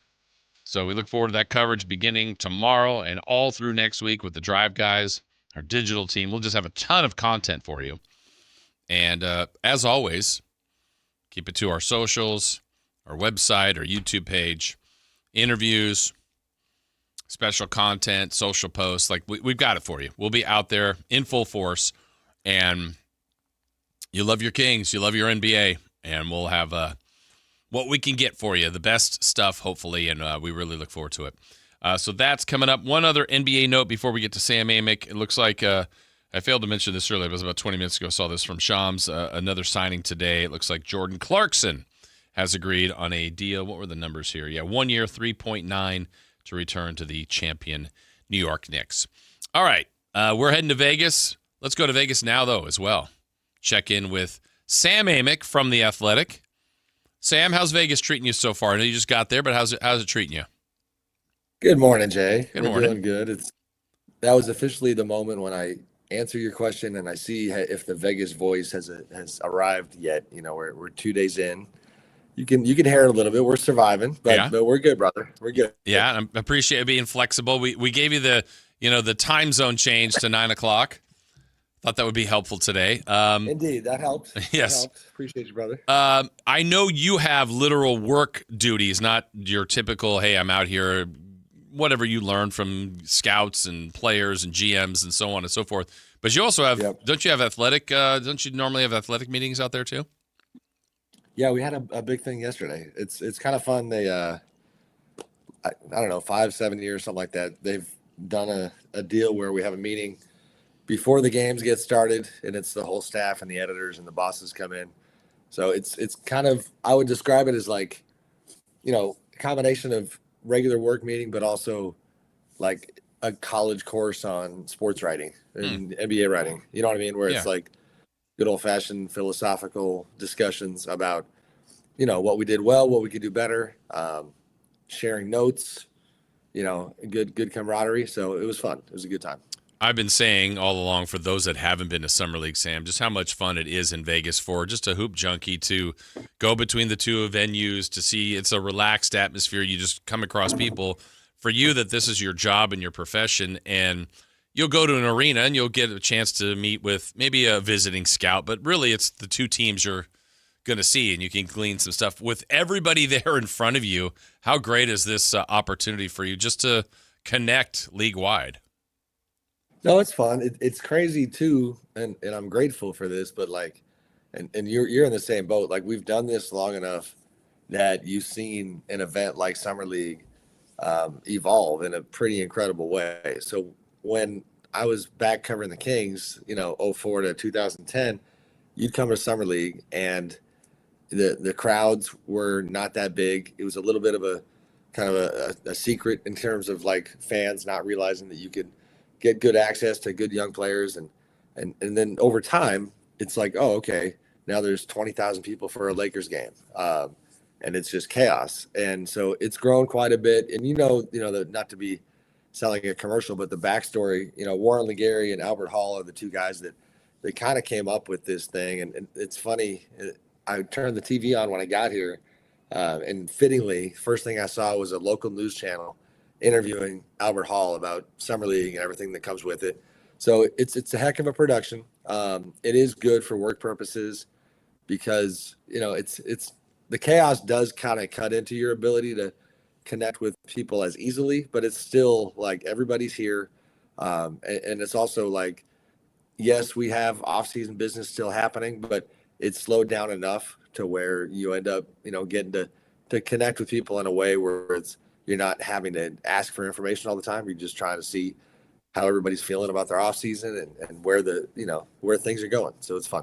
Do you enter Vegas, like right now, are you there with an open mind on, hey, I talked to enough people and maybe a story develops, or are you kind of going in with an angle saying, like, what do I have here? Like, what's your thought process on what you're looking to achieve while you're in Vegas? Truthfully, it's like, because my role has evolved a decent amount at our place, like, it's still just mostly on the news. Like, you know, I'm not really trying to, like, you know, get time with AJ DeMonza or do something, you know, with Darren Peterson. You might try to say hello to those guys and get to know them just because you're going to cover them. But not really. I mean, that's the irony. It's not really a ton of actual Summer League coverage for me. It's more, you know, like, we still have the LeBron thing hanging out there. You know, the Jalen Duren situation is unresolved. So like there's still stuff that you're tracking that's bigger. And, and the other part that, that I'll admit even publicly is vacation's coming up soon, buddy. So this is kind of the final stop in the entire long NBA calendar. Yeah. That's next week, correct? Yeah, the 14th, whatever day that is. Yeah, it's coming up. So we enjoy our time with you. We know we'll have some more, but you got a couple weeks coming your way. Well deserved. You mentioned the LeBron thing's kind of still hanging out there. Free agency's kind of come and gone, but that's a big piece still. What do you think from his camp is weighing this for him? I mean, he's going to be deliberate. That's okay, but it's taken a while. What do you think they're thinking about here as far as their decision? I can't completely speak to it because admittedly they're being pretty tight with the information, and then you wake up and you look at social media and Rich Paul's done another podcast talking about the situation, and right. If anybody somehow missed it, Rich, LeBron's agent, has been really openly discussing this process on his podcast, and 2 days ago he has Bob Myers on there, who's now running the Sixers. I made a joke with somebody like, is this like politics where if Bob gets airtime, then Mike Dunleavy deserves airtime, and all these other guys deserve airtime, and so I don't know. We continue to hear that it's going to be a minute, and the Bob Myers thing did kind of make me say, geez, if we're rolling out like individual scenarios getting publicly analyzed, like how long might he take? Now, one factor I do think that has been under the radar a little bit is at most, he can get to at least as of now, he can get to a mid-level exception contract, about $15 million. So you're talking about LeBron James going from, almost $60 million to 15, and that would be with the Warriors. I think they're the only ones with that right now. The point being, I think part of the delay is that, if these teams are not going to stop pursuing him, then it behooves him to be patient and see, hypothetically, let's say the Cavs were able to do a deal where they free up money and he can actually get closer to a $30 million deal or something like that. I think part of it is letting things settle, letting rosters completely crystallize, and letting teams talk about other deals that could end up, putting him in a little higher money wise. I think it was a quote, or, I might not have it exactly right, but Sam, I think something attributed to him and his group that, his decision was to be based on being happy, on happiness. Yep. Can be interpreted in a lot of ways, whether that's financial, whether that's best chance to win, whether that's the teammates he's with. What's your read on where that lane is for happiness for LeBron? It's hard to tell because, I mean, it does seem like, and this is so funny because now we're getting into, a guy's family life, but it Right. seems like his wife, Savannah, has given him the green light, like to, you don't have to hang it up, go find the best basketball situation. So with that being said, you wonder, like, the Warriors kind of thought they had an edge because they were closer to LA and maybe he would commute back and forth, just going up the coast, and, the golf is good and all these other factors. Now it's like, all right, is it really the basketball? And so, I mean, the noise about Cleveland has been there the whole time, and happiness wise, I think the idea for LeBron of going full circle will have its value. I do wonder, and now we're just riffing about where his mind might be, like getting that title in Cleveland. Like, I don't know. Do you want to like that was a heck of a mic drop for the Cleveland chapter. Like, do you want to go back there and not win a title, and kind of extend the Cleveland story? I don't know. So Miami makes you wonder a little bit. I could see value in, like, even, with Pat Riley and him kind of ending on a bad note, excuse me. Do you want to kind of right that wrong? So happiness wise, only he knows. The irony is that if you just look at the basketball, there's a lot of people that feel like Minnesota, which nobody can really truly see him putting a Timberwolves jersey on, even though they do seem to actually be in this thing. Like, basketball wise, like, the story, like going to get LaMelo Ball, it cost them Naz Reid. They had already traded Julius Randle. They don't have bigs. Well, I mean, that'd be a hell of a big to add. So basketball wise, you could argue Minnesota, you could argue Denver, even Philly. So we'll see, but it's interesting. Yeah, the funny part is about like if it's, and I'm sure there's some element about trying to compete for a title. I don't know that if he goes to any of those teams that I would go, oh, they're definitely win it. He would help all of them. But I don't know if that's a Spurs, Thunder, even Knicks carryover. It's like, I don't know, those teams might be better even with any of those teams with LeBron. He's in a good spot, but I think a tough one too if he's really trying to zero in on, if I go to this team, we're the favorites to win. I don't know if that happens for him. Yeah, no, I agree. I mean, and that is part of me is on the one hand, we have to keep covering it and it's unresolved. And so you kind of, there's part of you that's like, come on, man, like just pick a team. Yeah. But I also just think it's like hilarious that, to your point, he's not an ultimate game changer like he used to be, but he is still good enough to like captivate. Like, this is not a stretch from a media standpoint that we are paying so much attention to it. Like, it's not just because it's like, he is legitimately still a good enough player that it is worthy of, trying to track where he's going to go. But what you said is correct. Like, he's not, changing the power structure in the NBA anymore. But he is like, I don't know where you want to put him. Like, he's a top 40, top 30 player right now. Yeah. Still at 41 years old. And some would probably argue higher than that. And there's not many of those out there right now. And I know we'll probably eventually talk some Kings, but it's like, it's LeBron and DeMar DeRozan basically at the moment. Yeah. And are they in any way connected? And I guess what I mean by that, if LeBron picks a team, let's just say Miami, does that allow more appeal for DeRozan to join him? Or does that allow like a team that missed out on LeBron to then go, okay, DeMar, sorry, but your choice too? Like, how are they connected, if at all? Yeah, I think it's the latter because, DeMar, and again, it's understandable. Like, he's looking at it from most teams can't do both. I mean, most of these teams are looking at one roster spot left and a veteran's minimum contract.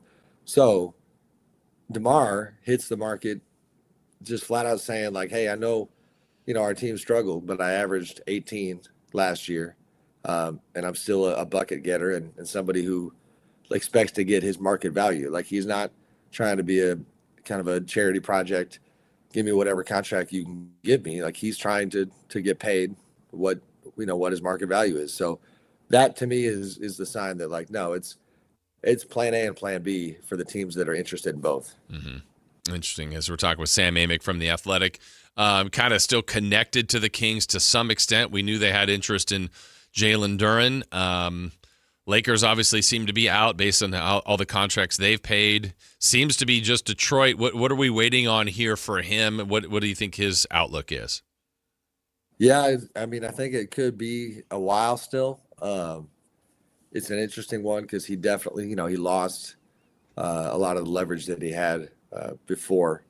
And, Lakers situation, Kings situation, they had been exploring signing trades. Detroit has not been receptive to really anybody signing trades. And so it's a good old-fashioned staring contest at this point. I think there's still a pretty significant gap in the negotiations, and I think there's some hard feelings about how they got here. And so I don't know the outcome. But I do think that, again, it's like LeBron's. Like, you get to a point on the chessboard where it's like and I'm not a chess guy, so I shouldn't make that analogy, but where there's not, it's clear as day that there's no move for you. Mm-hmm. And so you just sit there staring at each other.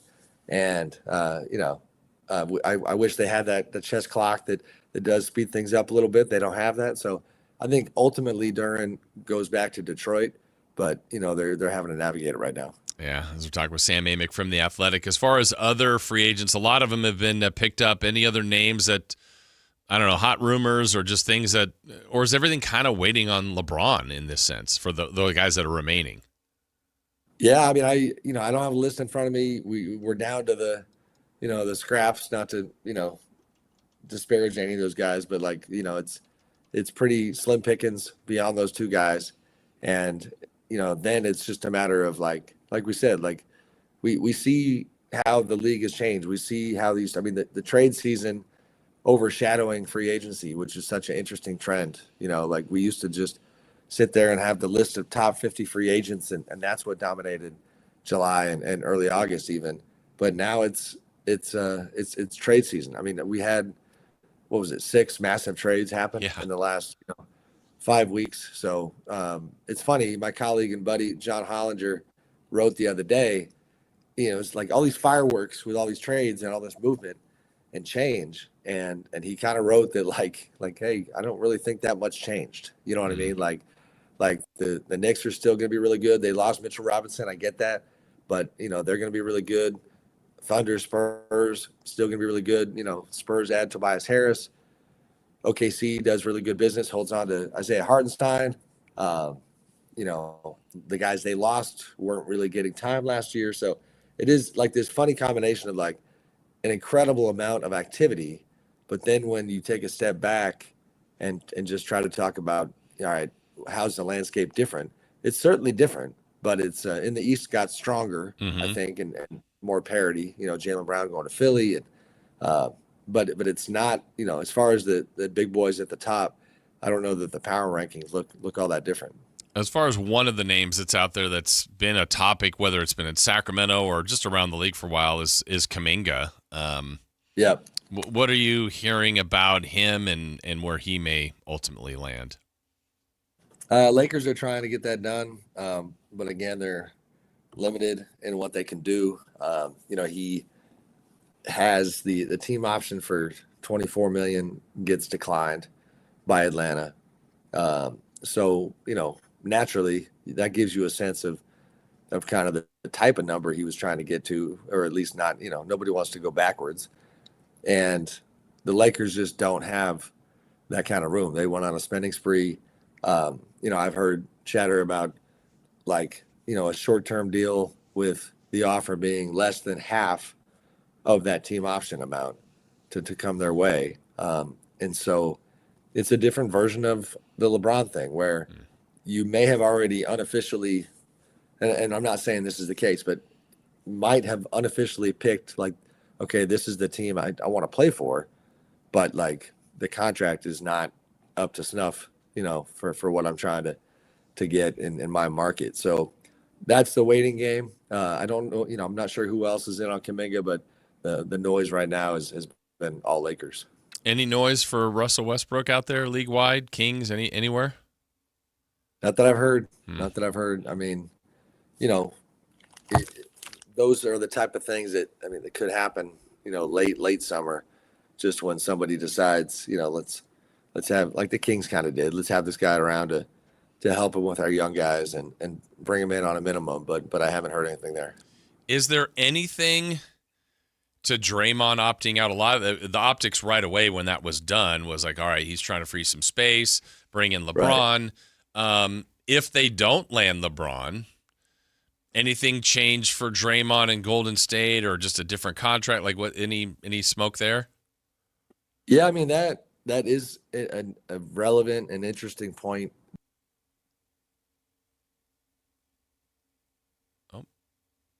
Oh, we lost Sam right on the relevant and interesting point part. That's too bad.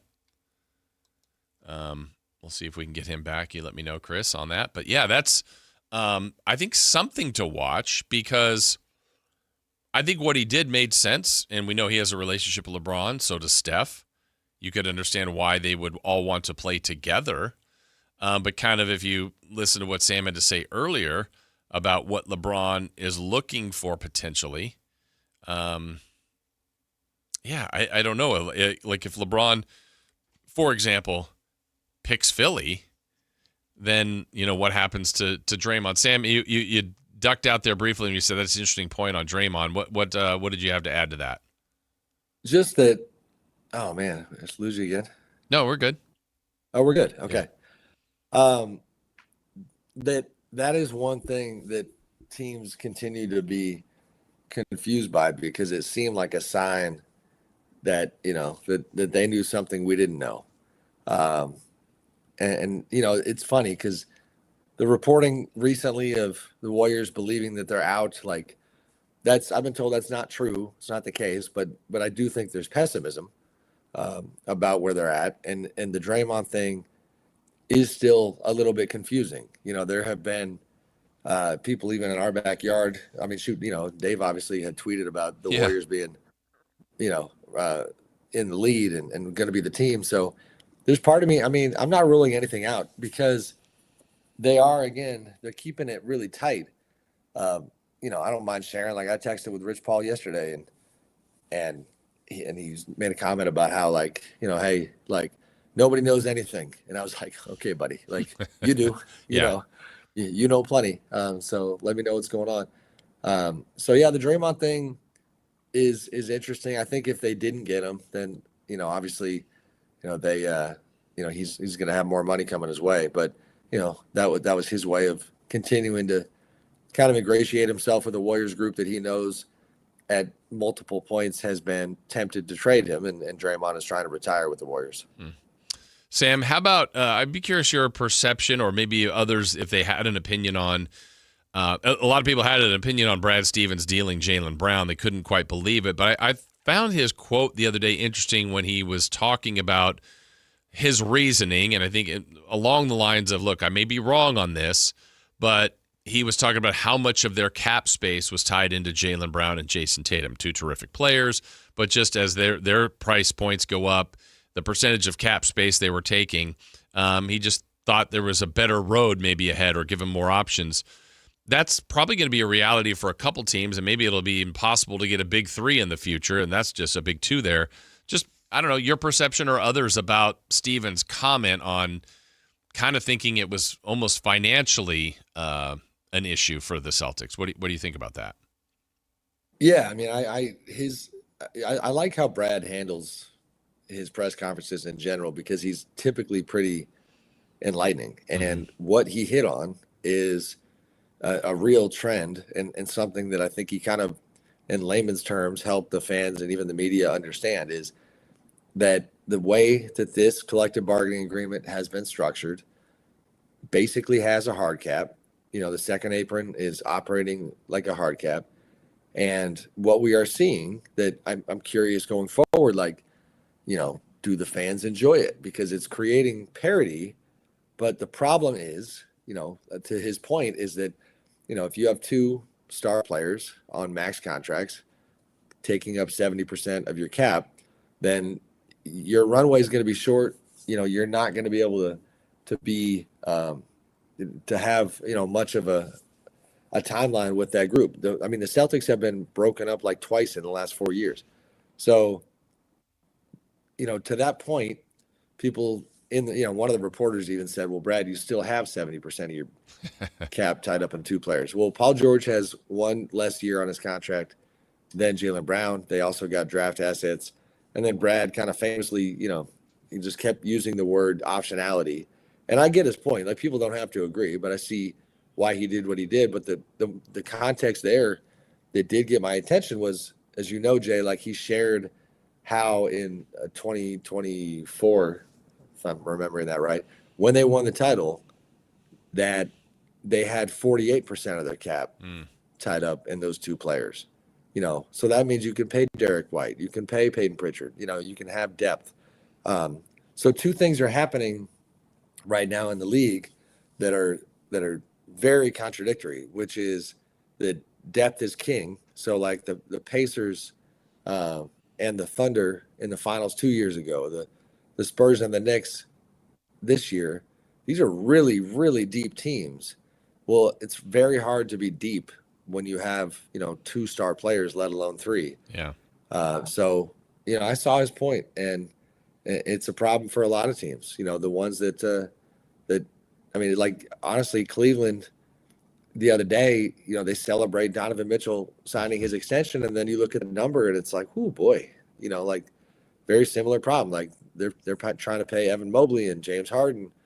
That's pretty tough to do. So, he's right. It has become tough to build these teams. And honestly, it puts a lot of pressure on the players and we talked about this in our athletic meeting, actually, it puts a lot of pressure on the players to be the ones to alleviate the pressure by taking below market deals. And the players will tell you, well, that's not fair. I'm not doing that. Jalen Brunson did that with the Knicks, and it's a good story. And I give him credit for doing it. It had a lot to do with their championship, but now Karl Anthony Towns is up for an extension, and, are his teammates looking at him like, yo, Jalen gave all this money back. Like, what are you doing? And that's the only out and the only kind of like pressure reliever in this current system, or at least one of the few solutions is for players to take less. And, that's causing a lot of angst, I think. One last one to get you out on, how about Jokic as of now, kind of pushing back that extension that he's going to be eligible for, so extending it out further, bigger terms at the end of it. Anything to that? Does Denver need to worry about that at all at this point? I don't think so. I mean, he continues to, he very emphatically said the other day in Serbian that he wanted to finish with the Nuggets, and that was his plan, and that he just wanted to sign the deal next year. As a quick aside, I know we got to go, but it was a kind of a funny but also frustrating story to cover, because I kind of knew those comments were coming, that he was going to make the statement. What I didn't prepare for was like having my translator ready. And so, I had somebody telling me like, this is what he said, but like journalistically I had to confirm like that's actually what he said, and was having a really hard time doing it. So it was just a funny experience, but he, like I reported the other day, this does make sense. I was told that his main motivation is that he can sign a 5-year deal next year, versus like he can add another year to the contract when you compare it to what he could do right now. And that he's well aware that getting max money, which would be around $80 million at that point on the back end of the contract, at 37 years old, is something that he has, much interest in. and he can't do that unless he waits. But it's also a convenient stance to take, because, like I told someone the other day, and this, I do think he wants to be in Denver for the long haul, but it's sports, right? So part of me is like, man, like, what if they just have a trash year? Yeah. And then, he's sitting there with like the exit door is calling his name, and there are not signs yet about that happening at all. And they know like that conversation is never going to be totally dead until he signs the next contract. But I do understand, why he's doing it. Yeah. Well, the great Sam Amick joining us from Las Vegas. Sam, we'll see you out there. I know you got a vacation coming up, well-deserved as well. Thank you, as always, for joining us, and we'll see you soon. You got it. Thanks, Jay. All right, thank you. All right, Sam Amick from The Athletic. A lot of NBA ground we covered there. Hopefully you enjoyed that. If you missed it or you joined late, again, you can go back to Sactown Sports, check out all of our material, SactownSports.com, and get anything from that interview, anything from any of our shows. Feel free to check that out. What's on deck's coming up? Crosstalk with Matt and Kayla still as well, and celebrity birthdays to wrap up the Thursday show here on Sactown Sports. Take Sactown Sports with you everywhere you go with the Sactown Sports app. The most in-depth coverage of the Kings and 49ers. A library of written and video content. And all your favorite personalities all in one place. Download the Sactown Sports app today and get in on the action. Your local sports leader, Sactown Sports 1140. This is a special alert to all Americans who own a vehicle with less than 200,000 miles with an auto warranty about to expire or with no warranty coverage at all. Due to a decline in the economy, CarShield is announcing a low-cost month-to-month vehicle protection plan that is now available to the public to save any driver out-of-pocket expenses on future auto repairs. Call now to find out how you can pay almost nothing for covered auto repairs. Yes, you heard that correctly. Pay almost nothing for covered auto repairs. An open phone line has been established for all drivers to call for a free quick quote. Call 800-330-8323 now. Drivers who are covered will not have to pay for covered repairs again. This protection plan is at an all-time low. Additionally, drivers who activate this vehicle protection today will also receive free roadside assistance, free towing, and car rental options at no additional cost. Call us for your free quick quote today. 800-330-8323. That's 800-330-8323. What do you have to lose? Call 800-330-8323 Again, 800-330-8323. If you have unfiled taxes or are in debt to the IRS, this is important news. Did you know the IRS has programs specifically designed to help people struggling with tax debt? Powerful tax assistance programs that can save you thousands if you qualify. No one knows these programs better than the experts at Optima Tax Relief, America's most trusted tax resolution firm, A-rated by the Better Business Bureau. Their award-winning tax attorneys and licensed professionals have resolved over $3 billion of tax debt for their clients. One call to Optima can start the process, helping to put an end to your worries about wage garnishment, asset seizure, and other aggressive IRS actions. Find the best options to solve your tax problems. Call the experts at Optima Tax Relief today for a free consultation. Call 800-375-2922. 800-375-2922. 800-375-2922. Optima Tax Relief. Some restrictions apply. For complete details, please visit OptimaTaxRelief.com. Capital Casino is conveniently located in downtown 411 16th Street and has been a part of the greater Sacramento area for over 20 years. They offer the best variety of games in the region in a safe and friendly environment, and there's plenty of parking, all well lit and monitored by security. Come have a great meal at the cafe and restaurant inside. Capital Casino has the best food, the best service, and the best action. But please always remember to gamble responsibly. 1-800-GAMBLER. Hey, this is Jelly Roll. As many of you know, my song Winning Streak is about my own personal struggles with addiction. I first sought help for my addiction at 14 years old. Start your recovery journey. Choose a proven addiction treatment option that's right for you at ChooseChangeCA.org. The real you is worth recovering. Choose Change California provides access to proven treatment options for addiction to opioids and stimulants. ChooseChangeCA.org. This is your chance to recover your life. Congratulations, New York. The Knicks did it. Through battle after battle, they dominated to become this year's NBA champions. Day in and day out, the hard work paid off, and you were there every step of the way. Enjoy the crown. Own it, because this year is your year. A part of your legacy that will never be forgotten. So celebrate this moment, show your pride, and shop the largest selection of official NBA gear at NBAstore.com. A Fanatics experience.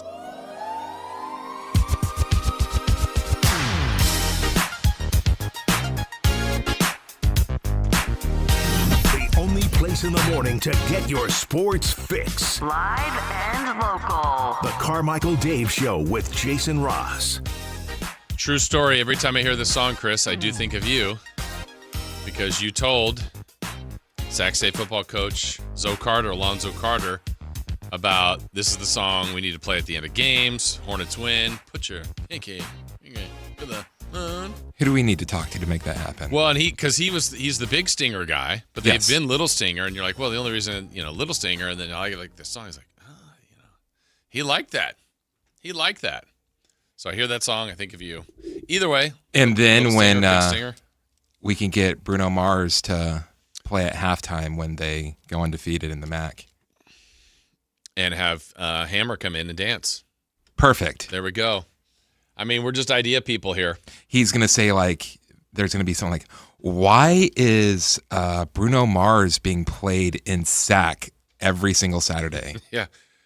And Bruno Mars is playing and MC Hammer is dancing for the Sac State Kent State game? Yeah. Why not? Also, a few texts to clean up here before we get to what's on deck. We were talking TV shows, and then we had Sam on. Nobody Wants This, so good on Netflix. Okay. But the one that caught my eye is this for you, Chris. Widow's Bay is awesome. It's like a horror version of Parks and Rec. Chris would like it. That's selling me on it. Yeah, I've heard that's what I've heard about it. I just haven't had the chance to watch it. So it's a horror comedy? Okay. Yeah, like Ash versus Evil Dead. Excuse me? Ash versus Evil Dead. Yeah. Sure. Okay. You got it. What's on deck today? Basketball. Summer League. Kings in action tonight. The nightcap. Only game going on.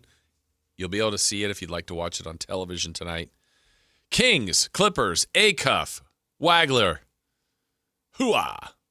That'll be from Thomas and Mack Pavilion. Also, Summer League. They're starting in a couple hours. You got Minnesota versus New Orleans. San Antonio versus Atlanta. Detroit versus Philadelphia. Golden State versus Dallas. We saw the Warriors, one of their teams in here. But that's Yaxel. Get a chance to see him. Charlotte versus Orlando. The 1 versus 2 game, it's right before the Kings game. Utah versus Washington. And you got Washington and A.J. DeBonsa, the top pick, number 2 pick. Darren Peterson of the Utah Jazz. Peterson's gotten some rave reviews out of the Jazz Summer League, so I'll be anxious to see that one in person. And then Kings Clippers tonight. So, like I said, be in Vegas starting tomorrow. The afternoon show will be there starting next week. And we've got you covered thanks to the great folks at Power Business Technology, copiers and printers for your office needs. Good at business. They are really good at business. We got World Cup soccer, France versus Morocco. Wimbledon is going on. We already have one part of the women's final set. Coco Gauff was in a great match. Did lose in the tiebreak in the third set. She had match point and really botched a volley at the net, and then ultimately lost that game or that point. Then the next couple and is out. So Michova moves on. They have the other semifinal going on there in the second set. So that's happening. And then baseball today, pretty full schedule, including the A's and Tigers from Detroit and the Rockies at the Giants. No wrestling going on, Chris? Usually you give us some wrestling. That was yesterday. Oh, what do we have? New AEW World Champion Kenny Omega. And it's official. Kenny Omega versus, hey, a guy I interviewed, Will Ospreay, at All In at Wembley Stadium in August. You interviewed? Where would I see it or find that? You can find that at Sactown Sports YouTube page. And apparently that got picked up by other people, huh? Yeah, a couple of the quotes got picked up, nice. So that was cool. Did they give you direct credit? They didn't give me direct credit, Just but they Sactown? gave Sactown Sports direct credit. Hey, come on, Wrestling Nation. Give Chris some love. We need to recognize what he's doing. Was that match that was last night also the clip you showed me earlier today? Yes. That was funny. Thekla's out of her mind. Who's that? Thekla. Thekla? She's a women's AEW world champion. Yeah, out of her mind.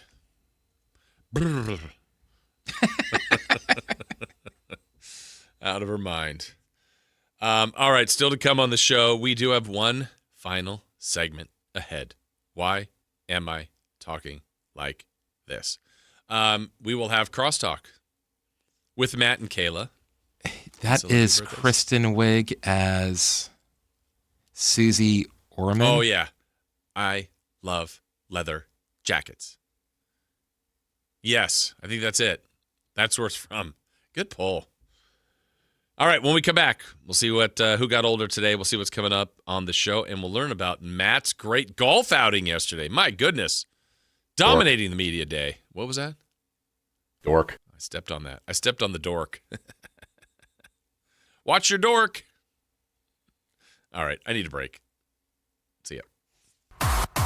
Like and subscribe to the Sactown Sports 1140 YouTube channel at Sactown Sports 1140 to get the Carmichael Dave Show with Jason Ross, Matt and Kayla, and the Drive Guys with Kevin Gleason and Alan Stiles on demand and at your fingertips. Get your fix of the Sacramento Kings, 49ers, Giants, Athletics, NFL, NBA, and the latest in sports and entertainment all in one place at Sactown Sports 1140 on YouTube. Your local sports leader, Sactown Sports 1140. Carmichael Dave here. So proud to talk about my new friends at Pest Pros, where they are family owned, they are locally rooted, and they are committed to serving Northern California. I got a mouse problem at my house, and I don't like mice. I got a cockroach problem at my house, and I don't like cockroaches. That's a real thing. You're going to get pest protection somewhere. Why not get it at a place that is locally owned and operated? Longtime Kings fans and partners, and the community, yeah, you've spoken. They're back-to-back Sacramento favorites. So if you got pest control, you don't have Pest Pros. Step up to the pros with their all-star lineup. Don't just make the call. make the right call.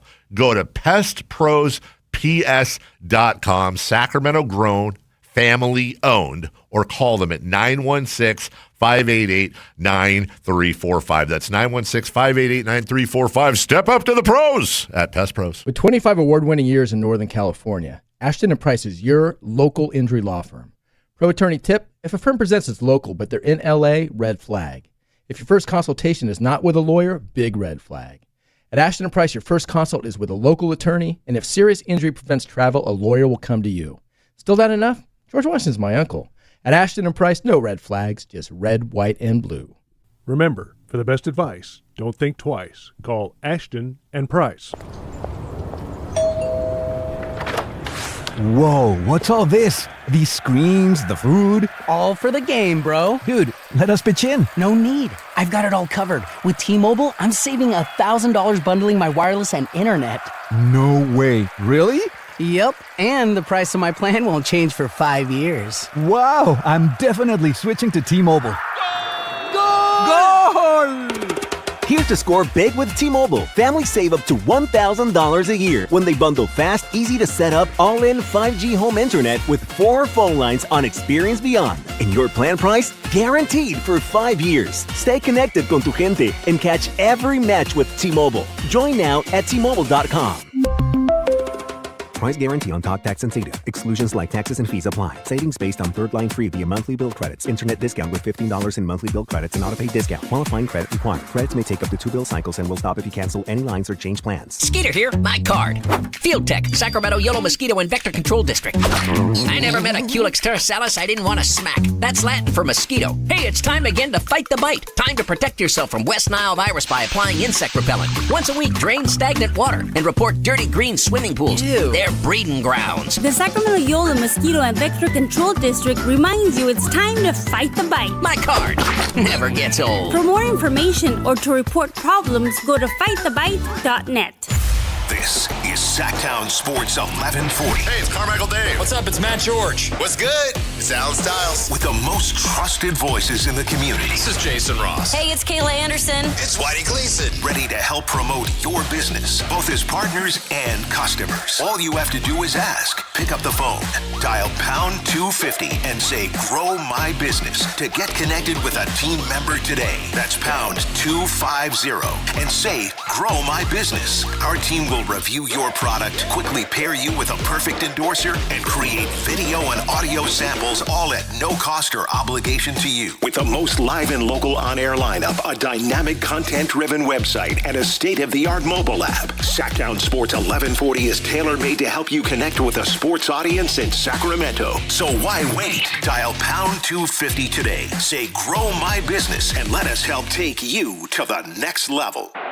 From the FIFA World Cup to competitive business environments, grand ambitions lead to game-changing achievements. At Bank of America, we're there to support businesses at every step, providing insights and expertise to help you gain an edge. He shoots, he scores! What would you like the power to do? Explore winning business solutions at BofA.com/gamechangers. Bank of America, official bank of the FIFA World Cup 2026. Are you having trouble hearing? Hearing loss can devastate the quality of your life. Now, there's an affordable fix for you or your loved one. Rated the best hearing aids of 2026 by Forbes Health, Audion Hearing has the highest quality hearing aids at the lowest prices, starting at just $98 a pair. I actually like them better than my old $5,000 hearing aid. I could not believe how my hearing and life changed. Join over 1 million happy customers by going to audionhearing.com. That's AUDIEN hearing.com. It's time for the news of the day. The latest headlines, the biggest stories, hard-hitting analysis. Yeah, this is none of those things. And now, here's Carmichael Dave and Jason Ross.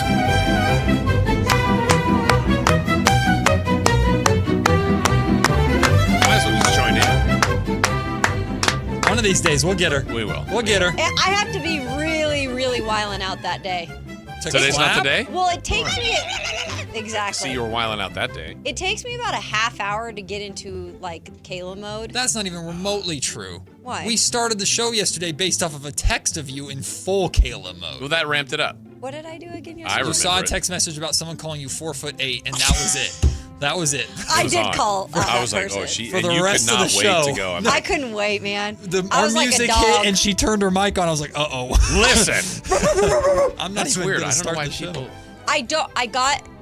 So when I was in TV, and this was not just me, guys. I don't know if you got things about this, but especially on TV, people think you're a lot shorter. Mm-hmm. And when I was in TV, when people saw me in person, oh my God, you are way taller than I thought. Yeah. So, and other people got that too. Yeah. So I don't, and then you also though on TV get guys, in terms of guys, I would think were taller. Uh-huh. And then I see them in person, they're like 5'6". The fun thing in TV is learning, because I wonder if you had this in your studios, but we had the box at ABC. Oh, 10. yeah. Oh, yeah. And who stands on the box? Right. And Who needs it? Those are 4'8"ers. For our sports shows, we always stood up because sitting down was Yep. just weird. So Right. we always stood up. So It's like a full body shot. many people had to have boxes when working with myself and Kevin John. So the box, the dreaded box. Who needs the box? Ew, I would never do the Well, box. you didn't need it. Yeah, what's in the box? What's in the box? The box. How are you guys doing? Great. We're good. Did Matt tell you about his evening last night? Dude, first thing I asked him, I go, how'd golf go last night? Unprompted, by the way. I didn't lead No, with I this. was going to ask The that. note said, Kayla, ask me about golf. No, man. I wanted to know how he did. I believe in my partner, and he said he won. And I said, Best Look round at that. of my life. Look at that. I tied Jason with a 40, but my handicap is too high, and I won. Yeah. And you were all golfing in separate groups, too. Yeah. Yes. I hit into Jim. Did he tell you No, that? I didn't hear any. I felt we were the so first group. bad. Our boss. Yeah. Jim Richmond, our boss, big boss here, was the group ahead of us, and he was like 290 yards down the fairway, and I was like, okay, I'm fine. And I 290. It rolled up on him. It didn't carry J. to Ross him. is like, It did not carry, but I. You said Tiger. 190, right? Oh yeah, no, I hit one of my best drives I've ever hit, and it rolled right up past his ankles, and I felt bad. At least it didn't hit him, man. What happened to you yesterday? I don't know. I'm playing well. I think he was playing with some chip on his shoulder. Why? I don't know, but that's what I would do. It was my group mates. They were very encouraging and fun to golf with. Who were so they? Victor was one of them. Oh, Love Victor's Victor. great. I know Victor. Okay. Shout out Victor. Uh-oh. Oh, great. Oh, damn, Matt was so Matt. locked into his own game. Holy Hold on. smokes. Yeah, look it up. He actually worked for a rival company, so I don't know if I can say his name. You I can say Well, his you name. can say his name. Please I hold. think who you were with. I don't remember. You were like, I didn't even. Oh, you were on the chipping green, putting green when I saw you. Yeah. When I was teeing up. Because I was he in the teed first off group. first. Okay. Oh, John Nelson. Oh, yeah, John's great. Yeah, John's There you wonderful. go. I was with those two guys, in the last couple weeks, yeah. All right. Nice. But Matt, Congratulations, he Matt. won easily. Yeah, That's easily. great. It was second like 30-something, 34? Yeah, and it was like He was in he's my a- group. He's a really good golfer, he is. so he doesn't get many strokes. So I felt bad because Matt's going out on tour. I was Yeah, he almost is. I was a little embarrassed. It was like the score was way better than what my handicap says my score should be. So my net score was way lower than it should be. So I was kind of embarrassed. Yeah. I got Oh, accused well. of Take the sandbagging prize. a You little won. bit. I haven't seen the bigger stand. Like, you got to be way up in the standings, too, right? Let's see. Oh, Please because hold. it's a whole. It's like a Tiny. cumulative. You can Okay. win a week, but then I think, I don't What- even know how it goes at the end. Is there a grand prize Yeah. at the end? Oh, that's big time. I don't know how the scoring works because they Cool. take your 8 best rounds or 6 best That's what I rounds. heard was 8 of, if you play all 12 weeks, 11 Yeah, weeks. Mm-hmm. they take your best rounds, and then we play 18 for the championship. Yeah. Ooh. Let's Which see. this guy, honestly has That's a chance. legit. Well, my handicap is going way down. He's Good. They're dropping gonna my move hand- it? He's dropping my handicap by like 3 or 4 strokes, Oh, wow, that's significant. which is, I think, is fair. Well, all I know is I'm beating Carmichael Dave. That's all that matters. I That's all that have. matters, right? Yeah. He 2 gets a lot of strokes, too. I think he gets, I think I'm in 4th. 10? Yeah, Oh, good I for have you. 200. Where are you, Okay. J. Ross? I don't know. Let's see. J. Ross. I've never won Really? a week. J. but- Ross Has Dave? no. No. T- It was great. Jason Ross. Oh. Jason Ross I'm in is line. tied for second. I am? Yeah, Mike Remy's in first. Ramey? Sorry. Mike Remy. Mike Who Remy, can sorry. forget Mike Remy? Mike Ramey is in first with 250 points. Jason Ross, you are tied with 220 points Dang. with Impressive. Darren Wright. Wait, is Mike Remy? Oh, I'm sorry, third. Is Mike Remy related to Remy Makloff? Yes. Or the Remy boys? Ann Meyer is in Ann's second won with before. 240. Maybe it's also because if it's every week, like I've played every week, I'll miss some coming up. I and missed then 1 week. Points will go down. Dave's missing like 5 weeks. Yeah. Dave is at 165 points, which is not That's great. good. Oh, not great? All right. Well, they'll No, he's eliminate doing- some. They'll he's take doing some fine. on. Yeah, we'll see. All right. Well, good job. Congrats. Hey, thanks. Did you get my text? Me? Yeah, you guys were going over shows, and I chimed in. Uh-oh, I hope I sent it to the right person. Uh-oh. It was very random note because I was listening, and I was Kayla. like, random note. What does it say? Is it the right? I've seen Nobody Wants This Yep. and Widow's Bay. Uh-huh. Nobody Wants This is with Kristen Bell, and Widow's Bay is an absolute trip. But I kind of liked it.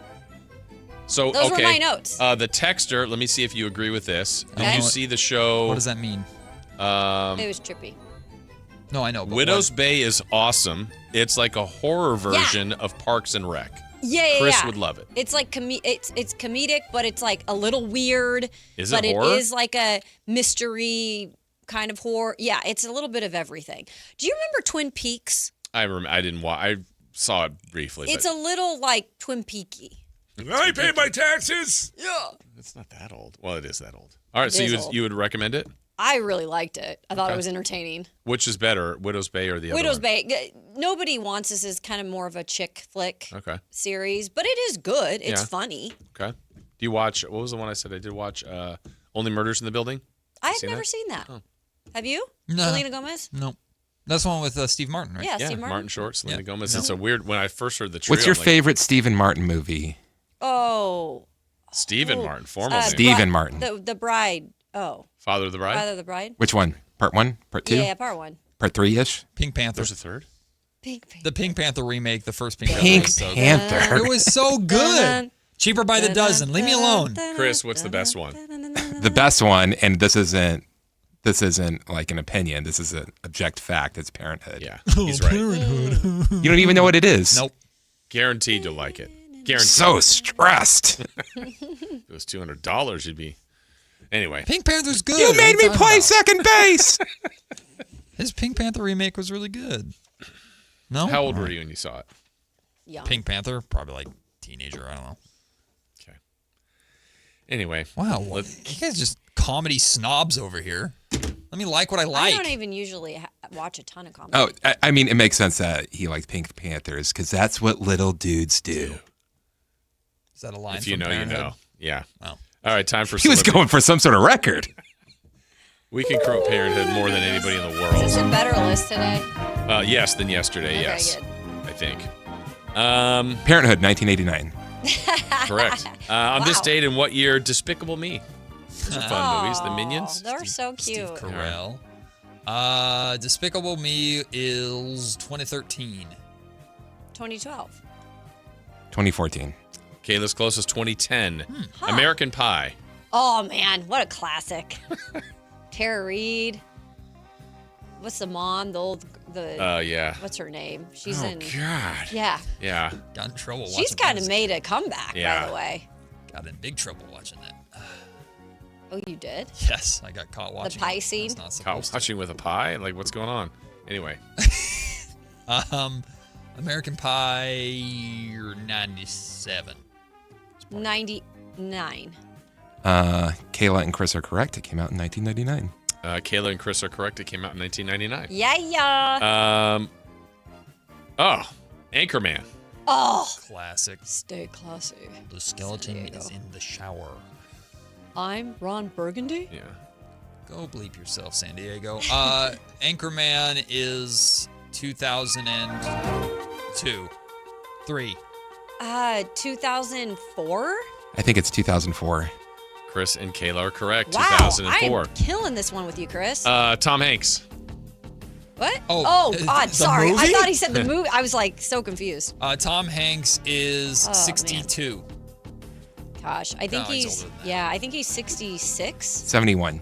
Chris is closest. Happy 70th birthday. Okay. Wow. How about Fred Savage?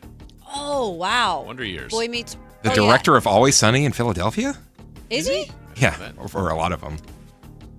Someone else go first. Fred Savage. You don't know who it is. Nope. From The Wizard. God, give me a big 5-0. 53. 50 sounds right. I'll say 52. We have a correct answer. It goes to Kayla Anderson. 50 for Fred Savage. That's 3 in a row, by the way. That's 3 in a row she got right. Okay.